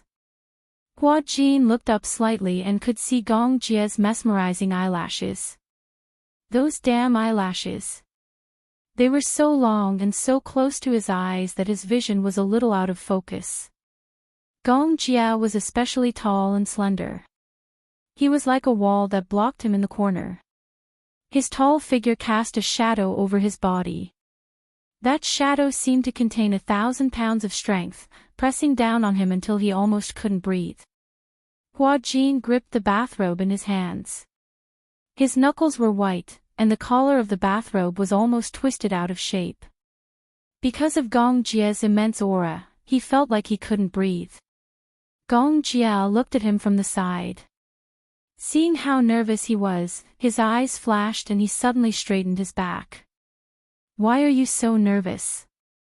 As he said that, he curled his lips and took the bathrobe from Hua Jin's hands. He draped it over his body, tied a knot around his waist, and left the bathroom. Hua Jin, who was behind him, seemed to have lost all his strength. He straightened his body and barely managed to stand. Leaning against the wall, he walked out and saw that Gong Jia had already walked to the wine cabinet. He casually picked up a bottle of wine and poured himself a glass. Hua Jin immediately stood up awkwardly and tried to maintain his calm appearance. Gong Jia held the wine glass and gently swirled the red wine inside before taking a sip. He looked at him silently. Not knowing why, Hua Jin thought of a leopard ready to hunt from his gaze and couldn't help but shudder. Finally, he couldn't take it anymore. His gaze was so piercing that it made his hair stand. Hence, he hurriedly said, You'll sleep here tonight." As he said that, he turned around and left the room in a sorry state. Gong Jia stared meaningfully at his departing back as he put down his goblet, his eyes regaining their usual frostiness. He went into the guest room. Hua Jin made the bed in one go. By this time, the nannies and servants were already asleep, and he did not want to wake them up. Hence, he made the bed himself. It was only after he made the bed and went to bed that he realized that the silk blanket was a little thin. However, he could not be bothered to rummage through it, so he curled his body up to ward off the cold. However, even though he was tired, he didn't feel sleepy lying on the bed. Hua Jin tossed and turned on the bed, but he couldn't fall asleep. The night became unusually unbearable. For Yun Shishir, it was also an unbearable night. Chapter 42-65. She had already asked the doctor several times to confirm that there were no major problems. It was just a symbolic observation period, so she had to be more careful. Yun Shishir did not dare to sleep either. She was afraid that if she slept too deeply, there would be no one to take care of Gong Fan when he woke up. Actually, she knew that she did not sleep deeply, but she could not fall asleep either. Her mind was filled with Gong Fan's disappointed and lonely gaze. He was so lonely that he was like a person trapped on an isolated island. Previously, she was still puzzled as to why he had suddenly become so cold. Now, she realized in annoyance that it was probably as Mu Yaja had said. Perhaps, he had accidentally heard her conversation with Mu Yaja last night. Yun Shishir was filled with regret. Even though she had already thought about what she had said back then, she started to regret it again as she looked at the sleeping face. Gong Fan was also her child. Why did she give up just like that? But on second thought, she did not want to use Yu Yu as a stake after all. If she was the one blocking the way, she would be willing to take a gamble regardless of the cost. However, if it was Yu Yu, she was worried that she would not be able to afford to lose. She did not dare to take the risk. The ward was very big. Even though it was almost spring and it was difficult to find a ward for the changing season, Muyaja still tried his best to negotiate and finally settled on a luxurious ward. There were 2 rooms and 1 living room. Muyaja and Xiao Yichen slept in the other room. Initially, Muyaja said that he would stay behind to accompany them. When they were tired, they could just rest on the sofa for a while. He let Yun Shishir and Xiao Yichen sleep in the other room. However, Yun Shishir could not fall asleep. Even if she was sleepy, she had a lot on her mind and refused to sleep. Muyaja knew what was on her mind. He also knew that she wanted to make use of every inch of time to accompany Gong Fan, so he did not say anything. He reminded her to wake him up if she was tired. He would take care of her and let her sleep. Yun Shishir agreed verbally, but how could she really bear to sleep by herself? She couldn't sleep well. Yu Yu used to be a thorn in her heart. Ever since he was born, his physique had been poor and his body was weak. She had been trying her best to nourish his body. It had not been easy for his body to recover, but now, his illness had increased. Another worry for Gong Fan. Beside Gong Fan's bed, there was an accompanying bed. When it was folded, it was a chair. When it was unfolded, it was a single bed. She lay on the single bed, but from time to time, she would sit up and look at Gong Fan's face. She looked again and again, and as she looked, she unconsciously began to cry. She felt that she really didn't deserve to be a good mother. Back then, Xiao Yichen had once told Yu Yu that he envied Yu Yu for having mommy by his side since he was young. However, Yun Shishir was upset that she had kept Yu Yu by her side out of selfishness. If he had been able to control his condition when he was young, he might not have ended up like this. Perhaps, if Yu Yu had stayed by Muyaja's side at that time, he wouldn't have developed a dual personality because of those dark and bullied memories of his childhood. However, how could there be medicine for regret in this world? No matter how much she regretted it now, it was useless. Yun Shishir could no longer sleep. She sat by the bed and carefully held Gong Fan's right hand. His originally thin arm had become swollen because of the foredrip just now. A gentle pinch would create a dent that would not recover for a long time. His entire arm, including the back of his hand, was unbelievably cold. Chapter 42-66. His hand was really cold. It was probably because he had just finished the 2 bottles of foredrip, so the temperature was frighteningly low. She placed the back of his hand on her cheek pitifully, trying to warm his hand with the warmth of her skin. Gong Fan's fingers curled up slightly in his faint state. She thought that he had woken up and immediately went over anxiously. However, he still didn't move. His eyes were tightly shut, and there were no signs of him waking up. Yun Shishir's eyes fell in disappointment. How could she forget that the doctor said that the foredrip had a calming component? Hence, he wouldn't wake up for a while. He would probably be unconscious until tomorrow afternoon and could only rely on the foredrip to maintain his consciousness. Yun Shishir leaned over and kissed his forehead gently. She choked and said, "Gong Fan, do you know? If there's really a conditional exchange in this world, I'm willing to use my life in exchange for you and Yu's safety. You're very important to me. I really don't want to let go of your hand." She pursed her lips and raised her head, forcing her tears back. She couldn't cry anymore. If it was early in the morning, Muyaja and Xiao Yichen would be worried if they saw her red eyes. Yun Shishir leaned against the back of his hand and quietly stared at his sleeping face. The next day, Hua Jin was woken up by the cold. The morning breeze was the coldest. Even though the windows were tightly shut, the slightly chilly morning breeze made the entire room seem like it was covered in a layer of frost. Even though it was already the spring equinox, the weather was still as cold and hot as before. It might still be autumn in the morning, but it would be midsummer in the afternoon. At night, it might be midwinter. Hence, in such weather, Huajin always wore a thick coat when he went out. When the weather was hot, he would take off his coat. When it was cold, he would put it on again. However, he was obviously careless. The thin blanket and the cold morning forced him to wake up.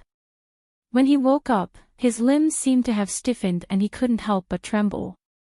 He sat up in bed and sneezed several times. He sniffed and realized that he had caught a cold. He rubbed his forehead with a headache. She could still get used to the temperature at night, but she didn't expect to get frostbite in the morning. Her clothes were in the master bedroom. She did not know if Gong Jie had woken up yet. According to Yun Shishir, ever since he was young, Gong Jie always had a bad morning temper. She wondered if he would be shocked out of the door by the Demon King's morning temper if he risked his life to sneak into the bedroom to get some clothes to wear. Just the thought of it was terrifying.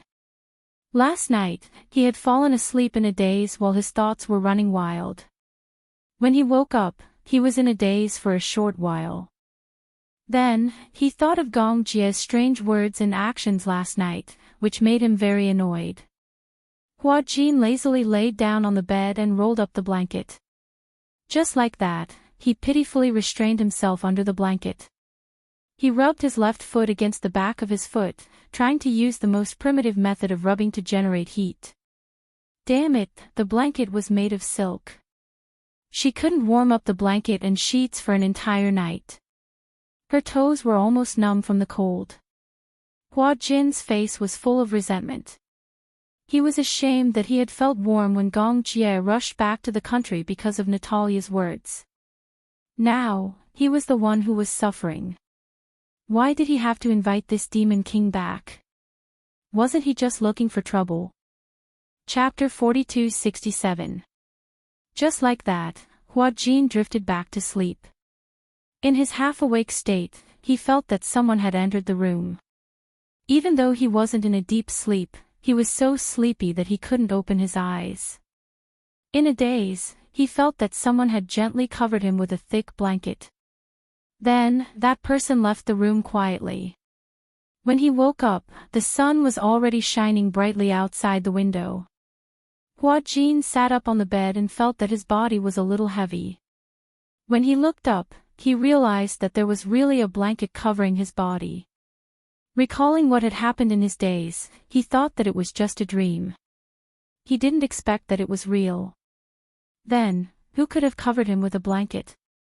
Huajin's heart was filled with doubts and he couldn't figure out what was going on. He lifted the blanket and got out of bed. He shuffled to the door in his slippers and saw the servant, Auntie Gue, cleaning the room. When he saw her, he guessed that Auntie Gue must have seen him sleeping here when she was cleaning the room. She was afraid that he would catch a cold, so she added a blanket for him. "Good morning, Auntie Gue." Huajin smiled and greeted her. Auntie Gue looked up. When she saw him, she was slightly surprised. Young master, why are you sleeping in this room?" Only then did she realize that she had committed a huge taboo by cleaning the door of the room he was sleeping in. As a servant, when the master was resting, they wouldn't step within 10 meters of him unless he had already woken up. Only then would they enter the floor where they were resting to clean. Huajin was startled. He thought that Auntie Gue had added a blanket for him when she was cleaning the room. Why, wasn't it her? Auntie Gue saw that he was startled and asked carefully, "I didn't know that you were sleeping in this room. Did I wake you up?" "Oh, no." Huajin turned his head and looked around. He asked tentatively, "Did someone enter this room just now?" Auntie Gue looked around and shook her head in confusion. "No, I didn't see anyone. I just came up." "What the hell?" Huajin muttered. Auntie Gue didn't hear him clearly. She looked at him with a puzzled expression, as if waiting for his instructions. Hua Jin smiled. It's nothing. You go ahead. Yes. By the way, young Master Gong and young Miss are already downstairs. Are they up yet? Yes, I woke up long ago. Young Miss woke up early in the morning. For some reason, she was especially excited today. She said that you guys agreed to fly a kite today. She said that she couldn't sleep, so she went to the back garden to play for a while. Then, seeing that you guys weren't up for a long time, she went upstairs to wake young Master Gong up. Auntie Gue reported Natalia's situation to Hua Jin as usual. Hua Jin nodded. Got it. As he spoke, he held on to the escalator and went downstairs. When he arrived downstairs, he saw Natalia choosing a kite. Hua Jin had bought many kites a while ago. Natalia liked many different styles, but she couldn't pick her favorite. Regardless of which style she liked, she didn't like any of them. Hua Jin thought that since kites weren't expensive anyway, he might as well buy all of them. He bought a total of 5 kites, and Gong Jia and Natalia were in the midst of choosing one. How about we fly this today? Gong Jia picked up a kite. It had a design of Dubai on it. Chapter 4268. Seeing this, Natalia's eyes widened. She pouted and said, I want to play this. As she spoke, she raised the Peppa Pig kite high up in the air and even imitated Peppa Pig's squeak. Gong Jia did not know whether to laugh or cry at her imitation of a pig's squeak. Who did you learn this from? Peppa Pig. Peppa Pig? Gong Jia paused for a moment and asked, Who is Peppa Pig? That's her. Natalia raised the Peppa Pig kite high up in front of her and said with a smile, That's her. A pig's face that looked like a hairdryer enlarged in front of Gong Jia's eyes. Peppa Pig was a children's cartoon. It was a children's cartoon that had a positive outlook on life and was very childlike. Hua Jin found out that Natalia liked cute cartoon characters, so he found this cartoon. In the beginning, Hua Jin accompanied Natalia to watch the movie. Since she enjoyed watching the movie, he decided to accompany her and watch the movie as well. In the end, as he watched, Hua Jin was also mesmerized. Who did you learn this squeak from? Gong Jia paused for a moment and said seriously, It's not ladylike to imitate a pig's squeak. I learned it from Dad Jin. Natalia betrayed Hua Jin without hesitation. Hua Jin was standing behind the two of them and eavesdropping. When he heard Natalia betraying him, Hua Jin felt embarrassed and cleared his throat. Natalia and Gong Jia turned around. When she saw him, Natalia pursed her lips and smiled. Why are you up so late, lazy pig? For some reason, when Hua Jin saw Gong Jia, he was reminded of the awkward scene last night. He felt uneasy and did not know where to put his hands. Gong Jia turned his head around again and scrutinized Peppa Pig's kite carefully. Natalia ran over and threw herself into Hua Jin's arms. She smiled and said, He asked me who I learned how to squeak from, so I told him the truth. Because you told me that a lady can't lie, right? Hua Jin bit the bullet and nodded. You promised me. Natalia looked up at him expectantly. We'll fly a kite together in the afternoon. Are you choosing kites? Yes. What are you going to fly? Gong Jia suddenly said, How about 2 kites? 2? Yes, I'll fly one with Natalia and you fly one. When Natalia heard this, she thought that it was a good idea. Okay, 2. Hua Jin replied, But I don't know how to fly a kite. Learn. Hua Jin did not say anything else. In the end, Natalia picked 2 kites. One was her favorite Peppa Pig and the other was Hua Jin's favorite Dubai. Gong Jia liked the eagle-shaped kite. However, he did not like it so much that he wanted to fly it. He realized that Hua Jin seemed to still be a child at heart. Perhaps it was because of the lack of childhood that he sometimes showed a very childish side to him. When he saw his favorite toys, cartoons, or cartoon dolls, he would love them so much that he could not put them down. Chapter 4269. He did not like dolls, so he swept the doll off the bed with a sweep of his hand. However, just as the lights were about to go out, Gong Jia suddenly thought of something. He raised his eyebrows as he looked at the lonely little pig rolling on the edge of the bed. He felt that it was a little pitiful, like an abandoned orphan. Hence, he picked it up and put it back on the bed. Peppa Pig was a family of 4, and the one on Hua Jin's bed was George. The iconic little dinosaur had become very recognizable. Gong Jia held the doll and looked at it carefully. There was a faint fragrance on it. It was Hua Jin's scent. Hua Jin did not have the habit of wearing perfume, but he liked to apply body lotion after bathing. Gong Jia could smell that it was Oh Shouldn't's body lotion. It was fragrant and not overpowering, but it was very comfortable to smell. The entire blanket was filled with Hua Jin's scent. This meant that he liked to sleep with this little pig in his arms. Gong Jia could not help but be surprised. He did not expect this fellow to sleep with a doll in his arms like a child. After lunch, the 3 of them went out. Initially, the nanny wanted to go with them so that she could take care of Natalia. However, Gong Jia said that it was not necessary. He ordered 2 bodyguards to follow them and they set off. In the morning, Hua Jin instructed the butler to go out and buy fabric for the picnic to cover the lawn. He also bought some snacks while he was at it. Natalia had been looking forward to a sunny day when they could go to the park to set up a barbecue grill. Gong Jia promised to take her there when he was free. On the way, Hua Jin suddenly thought of something and asked, "Since we're going to fly a kite, why don't we ask you and Xiaoyi Chen to come along?" Gong Jia's face twitched when he heard this. No need. Huh? Why? Didn't he usually dote on his 2 nephews? Since they were going to fly a kite, wouldn't it be more interesting to bring you and Xiaoyi Chen along? However, Gong Jia didn't think so. He could only imagine the 2 little fellows snickering at him and whispering to each other, "I didn't expect that uncle would still play with such childish things even though he's already an adult." That's right, flying a kite is so childish. As expected of the chief commander of the hurricane group. The commander in charge of kiting. Ha ha ha ha. The thought of those 2 infuriating faces infuriated Gong Jia.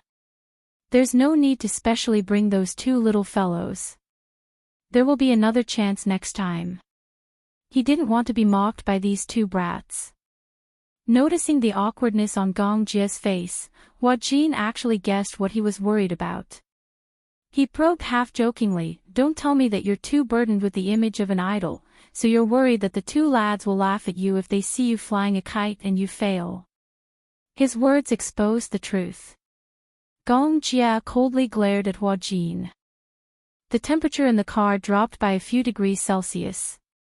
The latter immediately shut his mouth and didn't dare to say another word. He was worried that he would upset the big devil and lose his temper on the spot. After thinking about it, he felt that he had to explain himself. "Actually, I don't think it's a big deal to fly a kite with the children. When you have a son or daughter in the future, you might even have to do homework and do handicrafts with them.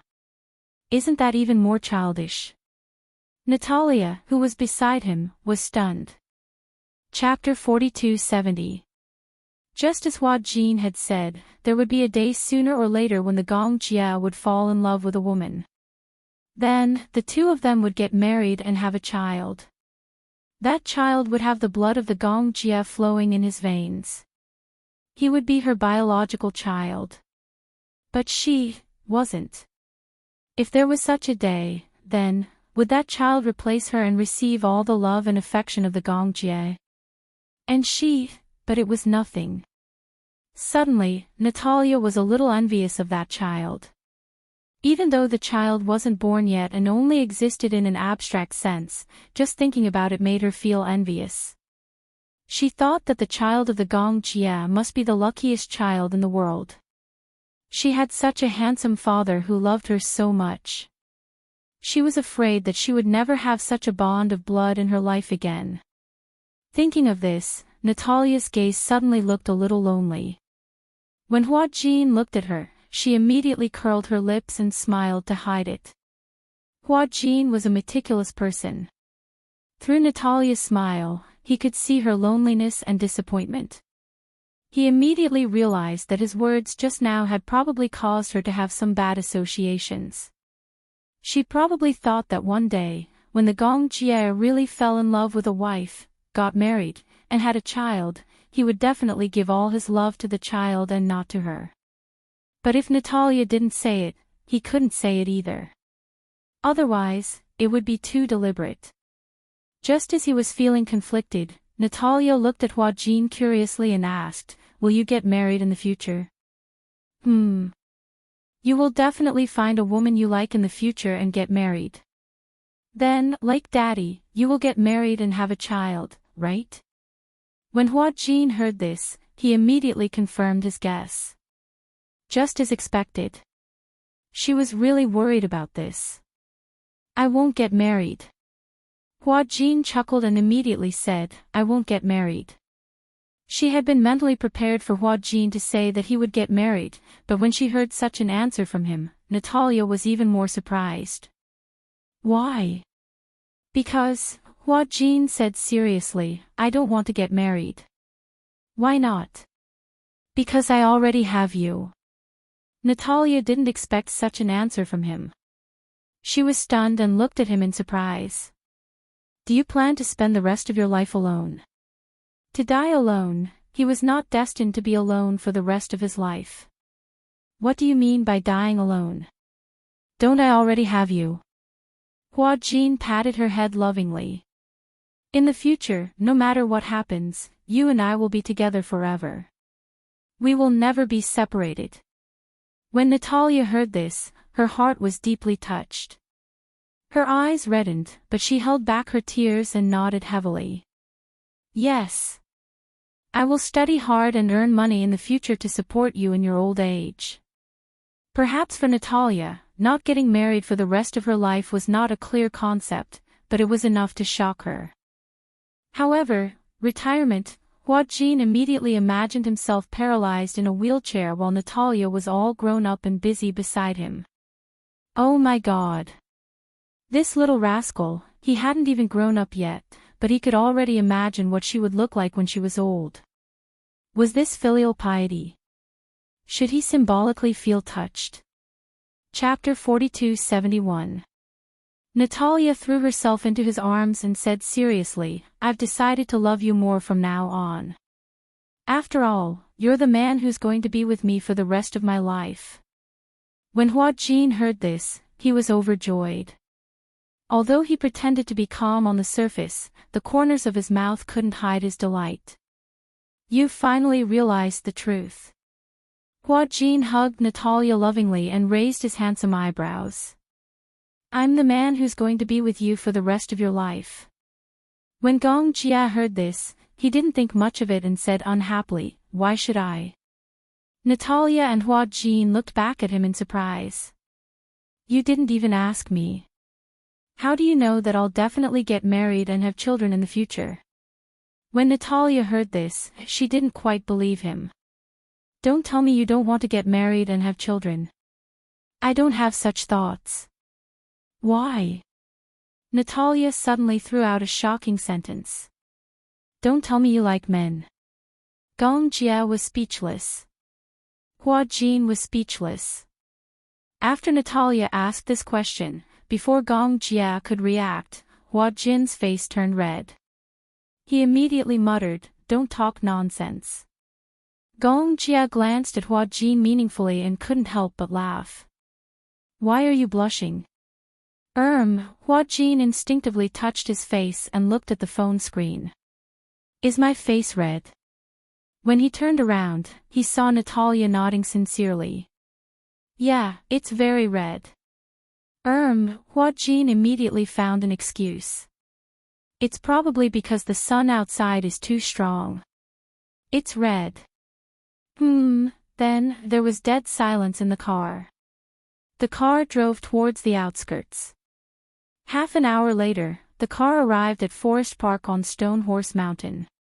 Outside Forest Ridge Park, there was a large lawn. On weekends and holidays, many people would bring their children and call their friends over to fly kites. However, coincidentally, it wasn't a weekend or a holiday. Instead of the busy holiday season, there were only a few kites on the lawn.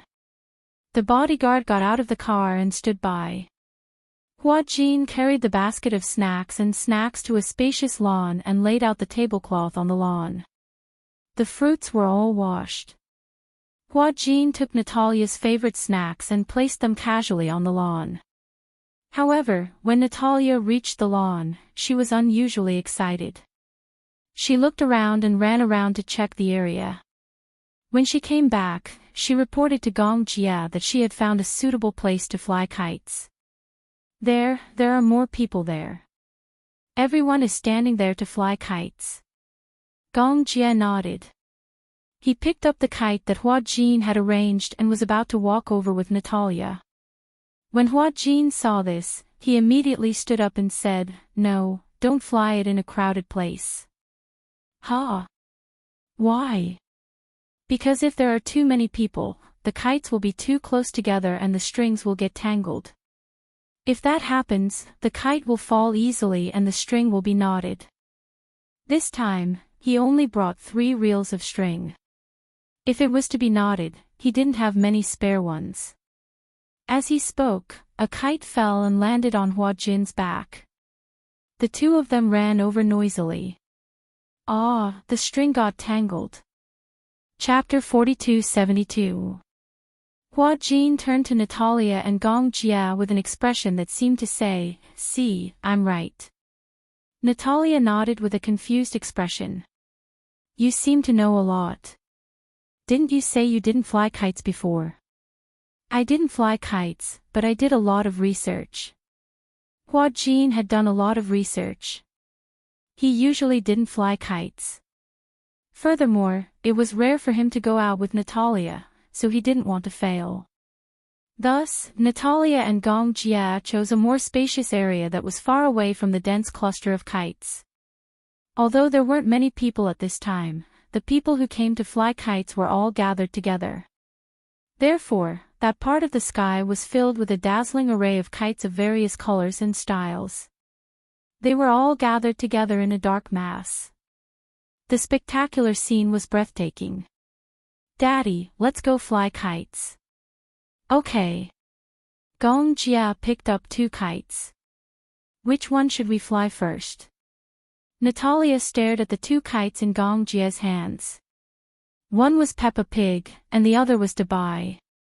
After hesitating for a long time, she chose Dubai first. "Let's fly this one first."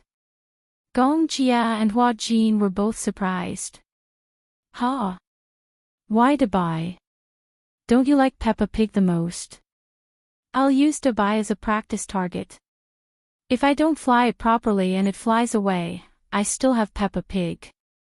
Natalia was quite selfish. Hua Jin was full of resentment. Dubai was his favorite kite. However, Hua Jin still chose to compromise in front of his precious daughter. "Don't worry, I'll take good care of Dubai." Saying this, Natalia picked up Dubai's kite and ran toward a spacious area. "Slow down." Gong Jia chased after her. "Do you know how to fly it?" "I do." Saying this, Natalia ran off into the distance. Hua Jin smiled helplessly and stayed where he was, guarding the luggage. Natalia didn't know how to fly a kite, but she was very competitive. Gong Jia had said that he would teach her, but Natalia had mercilessly exposed him. "You won't release it either, right? I've seen others fly kites. I know how to do it." Saying this, Natalia raised Dubai high up in the air, and her 2 little legs began to run like a motor. However, the way she was flying the kite was a little inappropriate. Today's weather was very good. It was sunny and there was nothing on the lawn, so the wind was very strong. Natalia's method was usually used when there was no wind. She ran and created wind to blow the kite up. But now that there was wind, her method was not suitable. When she ran, the kite was about to fly up in the wind. She was not tall and thin, so in the blink of an eye, she was hung on the ground by the wind. Wah! Natalia got to her feet and pouted with a long face. Seeing that she had fallen, Gong Jia hurriedly ran over to her side and squatted down nervously. How are you feeling? Does it hurt? A little, let me see. Gong Jia carefully held up her knees. He saw that her knees were red from the friction on the lawn and a layer of skin had been scraped off. Does it hurt? Natalia replied softly, it doesn't hurt. It's just burning. It's a little scraped off, but there's no blood. Chapter 42-73. Gong Jia blew on her knuckles and glared at her. I told you I was going to teach you. You didn't want to listen, huh? She insisted on being stubborn. Now that she had fallen, she insisted that it didn't hurt. Although there was no blood, it was still a layer of skin. She wasn't made of steel. How could it not hurt? His heart ached for her. I'm really fine. I can still walk. As she spoke, Natalia climbed up from the ground. Although her knee was burning with pain, she could endure it. How could she show any pain? Otherwise, Gong Jia would definitely let her rest for a while and not let her fly the kite anymore. The kite hadn't been flown yet. She didn't want to rest. Do you want to continue? Of course. Natalia reached out to pick up the kite, but Gong Jia picked it up first. You're not allowed to touch it. Natalia looked at him suspiciously. I'll teach you how to fly the kite first. Then, you can fly your page, okay? Okay. Although she was unwilling, Natalia nodded in agreement. She was feeling excited at this moment, but she could only watch helplessly from the side. She was a little indignant, but the man could also sense her impatience, so he said, watch carefully. Let's see who will put it higher later. It had to be said that the man's words had ignited Natalia's fighting spirit. Although Natalia was a little girl, she had a strong desire to win. When she heard that they were going to compete to see who could fly higher, she was instantly energized and filled with fighting spirit. Gong Jia picked up the kite. As he was tall, when he lifted the kite, the wind blew the kite up. He threw the kite like a paper airplane. Then, he let go of the reel and took a step back, gently tugging on the reel from time to time. The wind blew the kite higher and higher. Although Gong Jia didn't have the skills to fly a kite, he thought that the kite would probably fly as far as a paper airplane. He had studied engineering, so a game like kite flying was child's play to him. The kite took off smoothly. In his hands, it was as obedient as an old eagle that had undergone strict training. He knew how to use the wind very well. If the kite showed signs of weakness in the air, he would tighten the reel and give it a gentle pull. If he felt that the string was starting to tighten, it meant that the wind was blowing. Thus, when the wind came, he let go of the string and let the wind blow the kite higher and higher. Unknowingly, the reel had loosened by half, and the kite was flying higher and higher. Even with the naked eye, it seemed to have surpassed all the other kites on the lawn. Why are those kites not as high as you? Natalia's eyes sparkled. Daddy, you're amazing. Hua Jin suddenly walked over and overheard their conversation. He said disapprovingly, their line isn't as long as ours. Their line has already reached the bottom.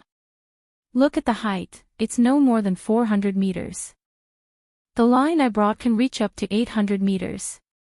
800 meters. Well, actually, the kite string is 1,000 meters long, but any higher and the kite string will break easily. Natalia nodded, half understanding. Oh, I get it. So our kite is over 400 meters now, right? There's a mark on the line. Chapter 42-74. Hua Jin walked over to take a closer look. There was a tick mark on the line, indicating that the kite had already flown up to 500 meters. How much effort had it taken to successfully fly the kite up to 500 meters? He claimed that he had no kite flying experience. Who was he kidding? It's fun. Gong Jia suddenly felt that kite flying was quite interesting, especially when he caught a glimpse of Natalia, who was beside him, looking at him with admiration. This made him feel that this activity could not be more interesting. Natalia felt a little guilty.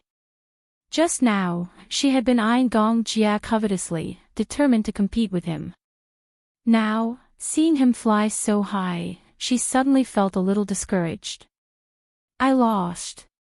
She said angrily, I definitely can't win against Daddy. When Gong Jia heard this, he smiled disapprovingly. You're giving up just like that? When she heard that, Natalia immediately retorted stubbornly, who said that I'm giving up? I haven't said that I'm giving up yet. Hua Jin immediately said, Natalia, let's go fly Peppa Pig, okay? Okay. Natalia clenched her little fists. I must fly higher than Daddy. Okay. You're not allowed to help. I want to fly it myself. Okay. Hua Jin smiled as he watched Natalia walk to the makeup table. She grabbed the kite and string from Peppa Pig and studied it for a while. Finally, she returned to Hua Jin's side dejectedly.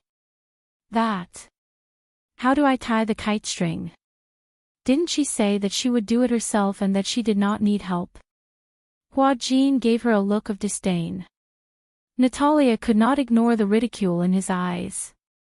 She immediately defended herself seriously. Tying the string. It's just tying the string. It's not considered helping. Oh, right. If you say it's not counted, then it's not counted. Hua Jin did not know whether to laugh or cry. He squatted down and placed the kite on the ground. He threaded the string back and forth with both hands and quickly tied the string. Gong Jia watched the entire process and suddenly smiled. I couldn't tell that you're quite clever with your hands. I was the one who tied your kite. You're really amazing, he said casually. It was unknown if he was sincerely praising her. Hua Jin felt uncomfortable listening to it. He fixed the string and handed the kite to Natalia. He patted her head gently. Go. Yes. Natalia lifted the kite and flew it in the same way her brother had done earlier.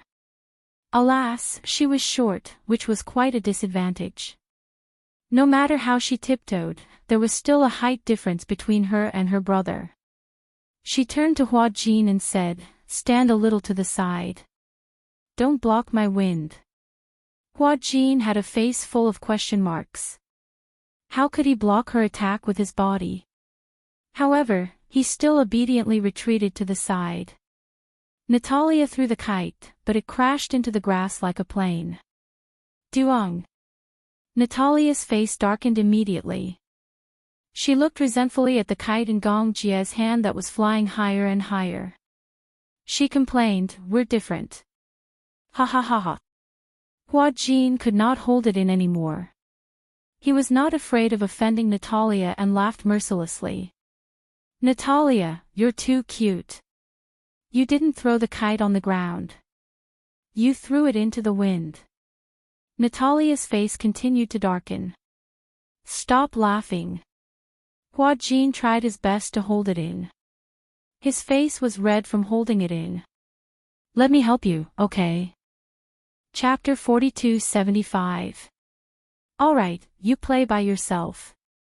Hua Jin saw that Natalia insisted on playing by herself, so he walked to the side and sat on the ground. He watched as Natalia ran around with the kite in her hand. The kite in Gong Jia's hand was already very high, and it was getting higher and higher. Coupled with the cute design of the kite and the exquisite workmanship, it attracted the attention of the other kite flyers on the lawn. "Dad, look! That kite is so high. Brother, I want to fly it that high too." "No, we have reached the end of the rope. This is the highest we can fly." "Then how can he fly his kite so high?" "That means he bought the rope for a long time. That Dubai is so cute. Why is our kite so ugly?" If there was no comparison, there would be no harm. As the saying goes, you get what you pay for. This saying was not wrong. Other people's kites were bought from supermarkets.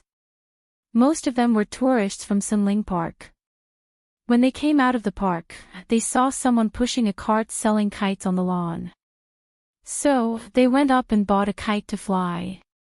Hua Jin's kite, however, was bought from Liji Holdings' flagship store. Apart from being able to fly like an ordinary kite, it was also equipped with an AI system. Furthermore, its workmanship was solid, which meant that no matter how high it flew or how strong the wind was, it would not break. Gradually, Gong Jia noticed that there were a lot of people around him. Parents were holding their children's hands. There were also a few young girls and boys around him. However, they were all looking at him differently. The children were envious of the kite in his hand. It could fly so high. Then, they looked at the kite that he had picked up with a broken string. The young girls, on the other hand, were looking at Gong Jia with mesmerized eyes. They did not move an inch away from him. Blue sky, white clouds, green grass, and this handsome man. Gong Jia's appearance had, without a doubt, attracted a lot of attention. "Quick, look! The guy flying the kite is so handsome. This is the first time I've seen such a handsome man in real life. Is he an internet celebrity? Or a celebrity? He's so tall. Could he be a model? His features are so sharp. He doesn't look like a celebrity. It's a pity that he's not a celebrity." Hua Jin saw that more and more people were gathering around. He immediately picked up the mask and put it on, for fear that others would recognize him as Hua Jin. Although he had already retired, his fan base was still very popular. Therefore, he had to be careful every time he went out. Hua Jin's popularity in the country was very high. He had acted in several phenomenal TV series, especially with Lethal Beauty. His popularity had reached a new level. In daily life, many people knew him. Actually, he didn't have many fans, but people had a herd mentality. As long as it was a celebrity, whether they knew him or not, they would surround him and ask for a photo. Fortunately, Gong Jia attracted most of the attention, so not many people noticed him. Hua Jin wore a mask and hid on the other side. After a while, the crowd grew larger and larger. Gong Jia came back to his senses and realized that he had been surrounded by a group of starry-eyed women. "Handsome, where did you buy your kite?" Chapter 4276. How did you manage to fly your kite so high?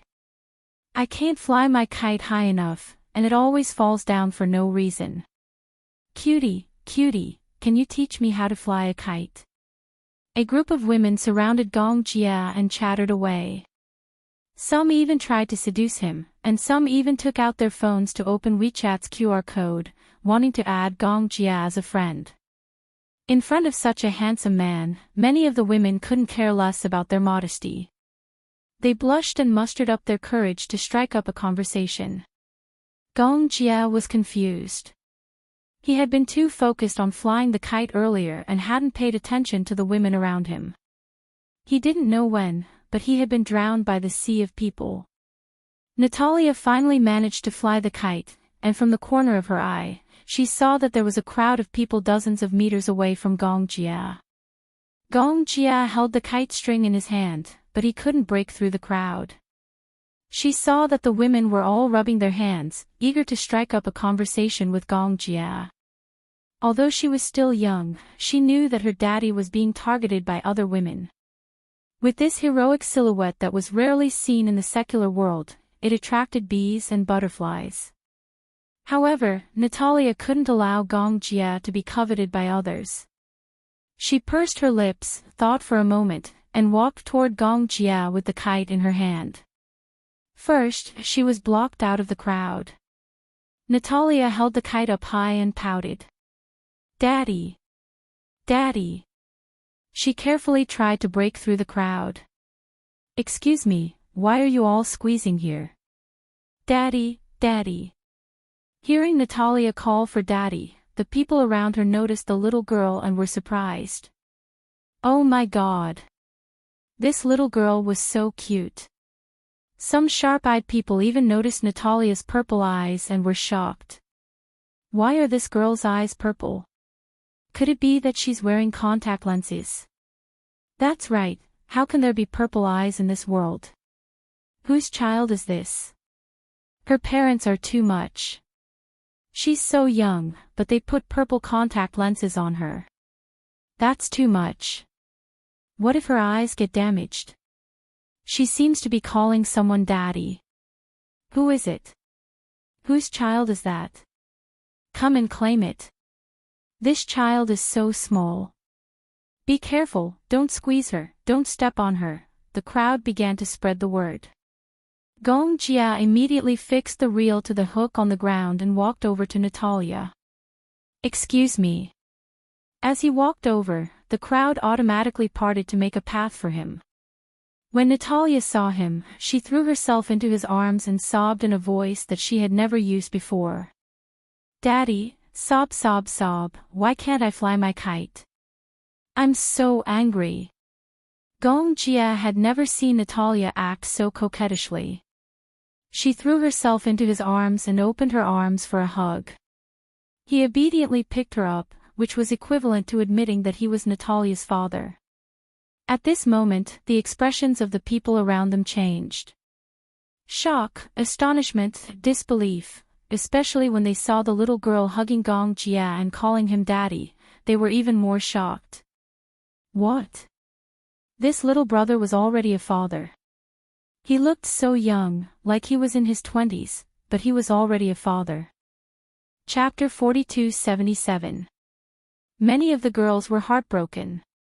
Such a handsome young man was already married and had children. And they were still pitiful single dogs. Sure enough, diamond men nowadays were either married or gay. High-quality men had already settled down and started their own careers. Many of their faces were filled with disappointment. Seeing that her plan had succeeded, Natalia chuckled to herself. She gently wrapped her arms around Gong Jia's neck and gave him a peck on the cheek. The people around them exclaimed in surprise again, as well as looks of envy and jealousy. "Oh, I'm so envious.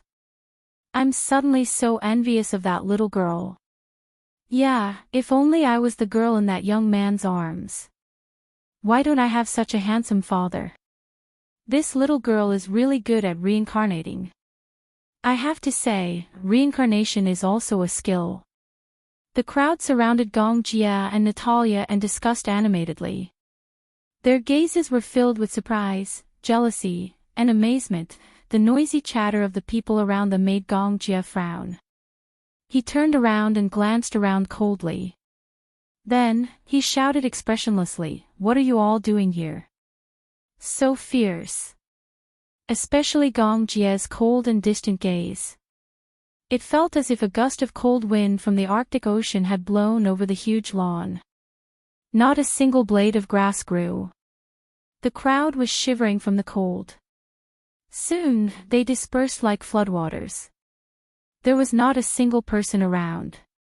Seeing that everyone had left, Natalia felt a little better. She did not like the feeling of Gong Jia being stared at like an animal in a zoo. She always felt that those gazes were disgusting. What she did not expect, though, was that a single look from the man was enough to scare this group of people into scattering like birds and beasts.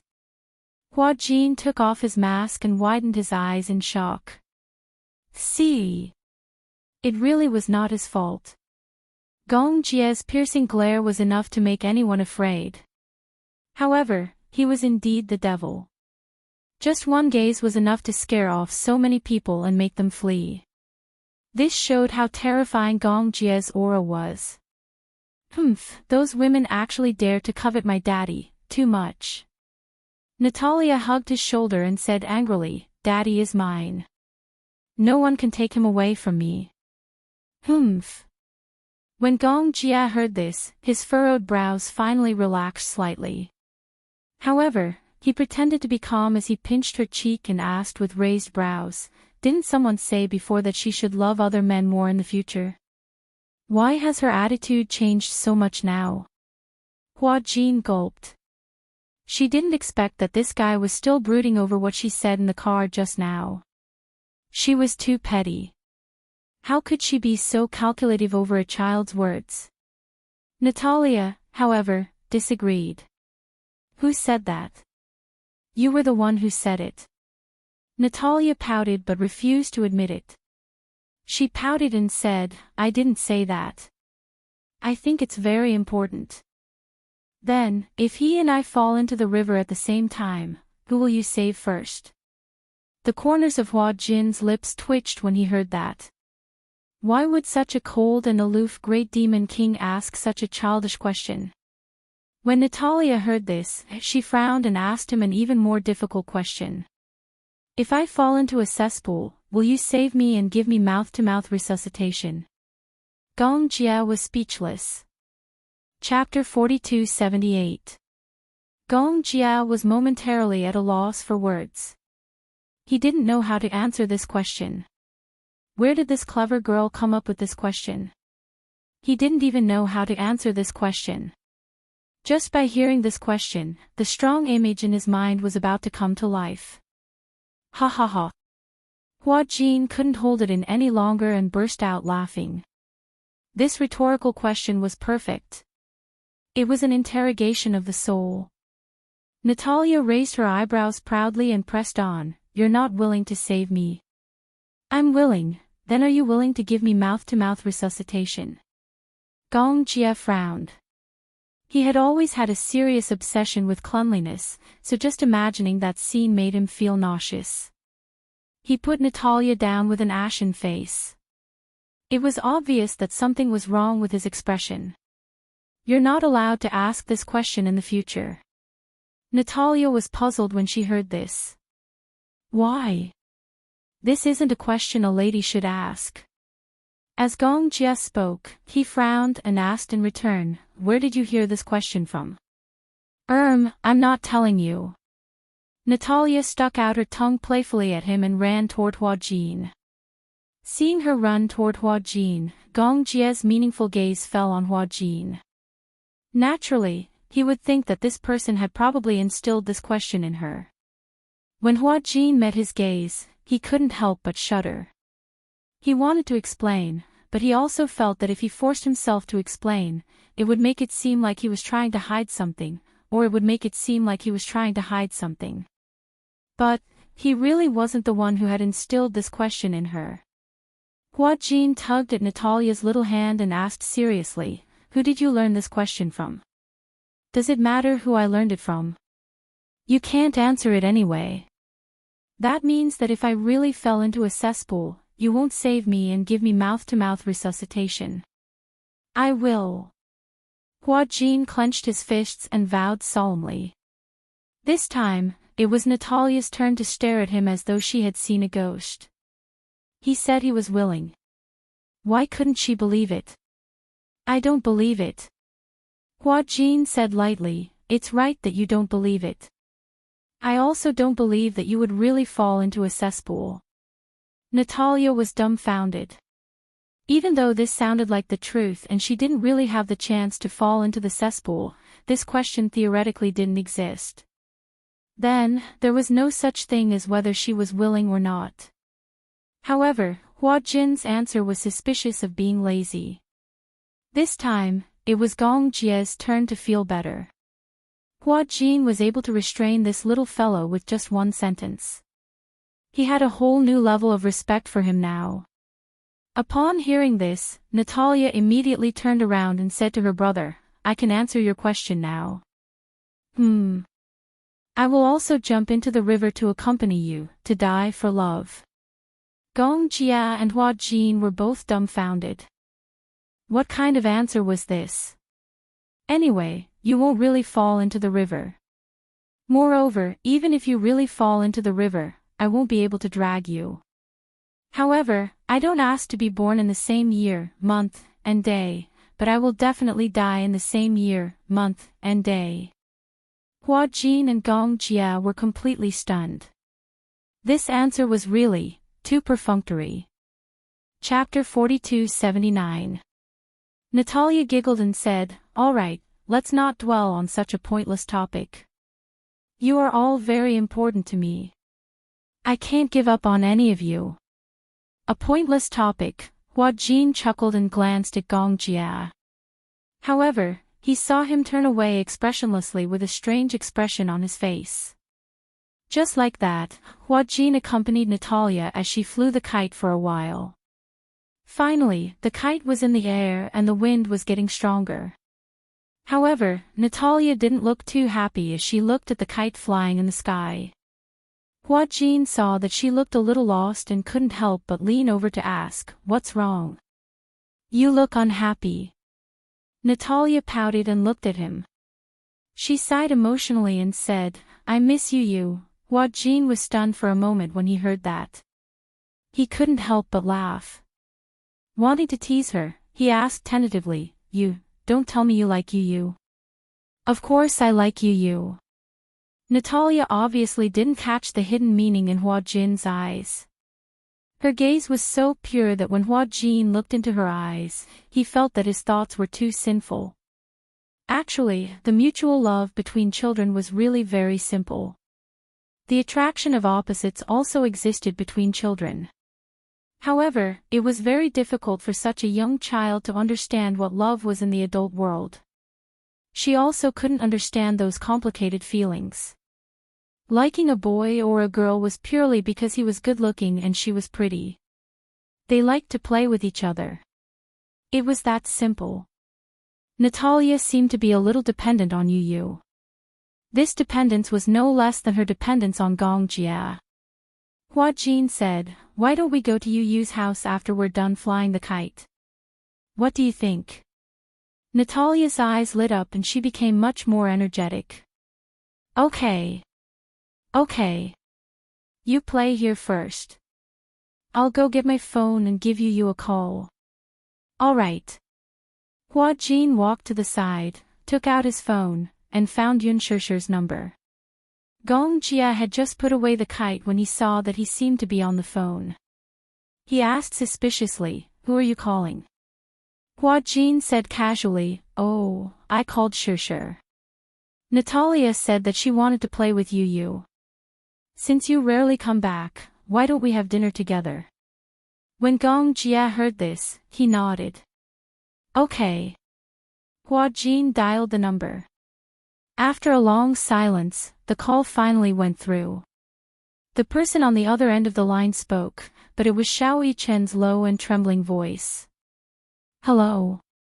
Hua Jin stared blankly for a moment and asked curiously, Why are you answering the phone? Where's your mommy?" The other side was silent for a while. What Xiao Yichen said next made Hua Jin's eyelids twitch violently. "Mommy, something happened." Hearing this, Hua Jin's eyes widened in shock. He sucked in a breath of cold air and held his breath. Beside him, Gong Jia noticed the strange reaction on his face and frowned slightly. Finally, Hua Jin came back to his senses with difficulty and immediately asked anxiously, "What happened?" "It's very complicated. Anyway, come to the hospital first." With that, Xiao Yichen hurriedly hung up the phone.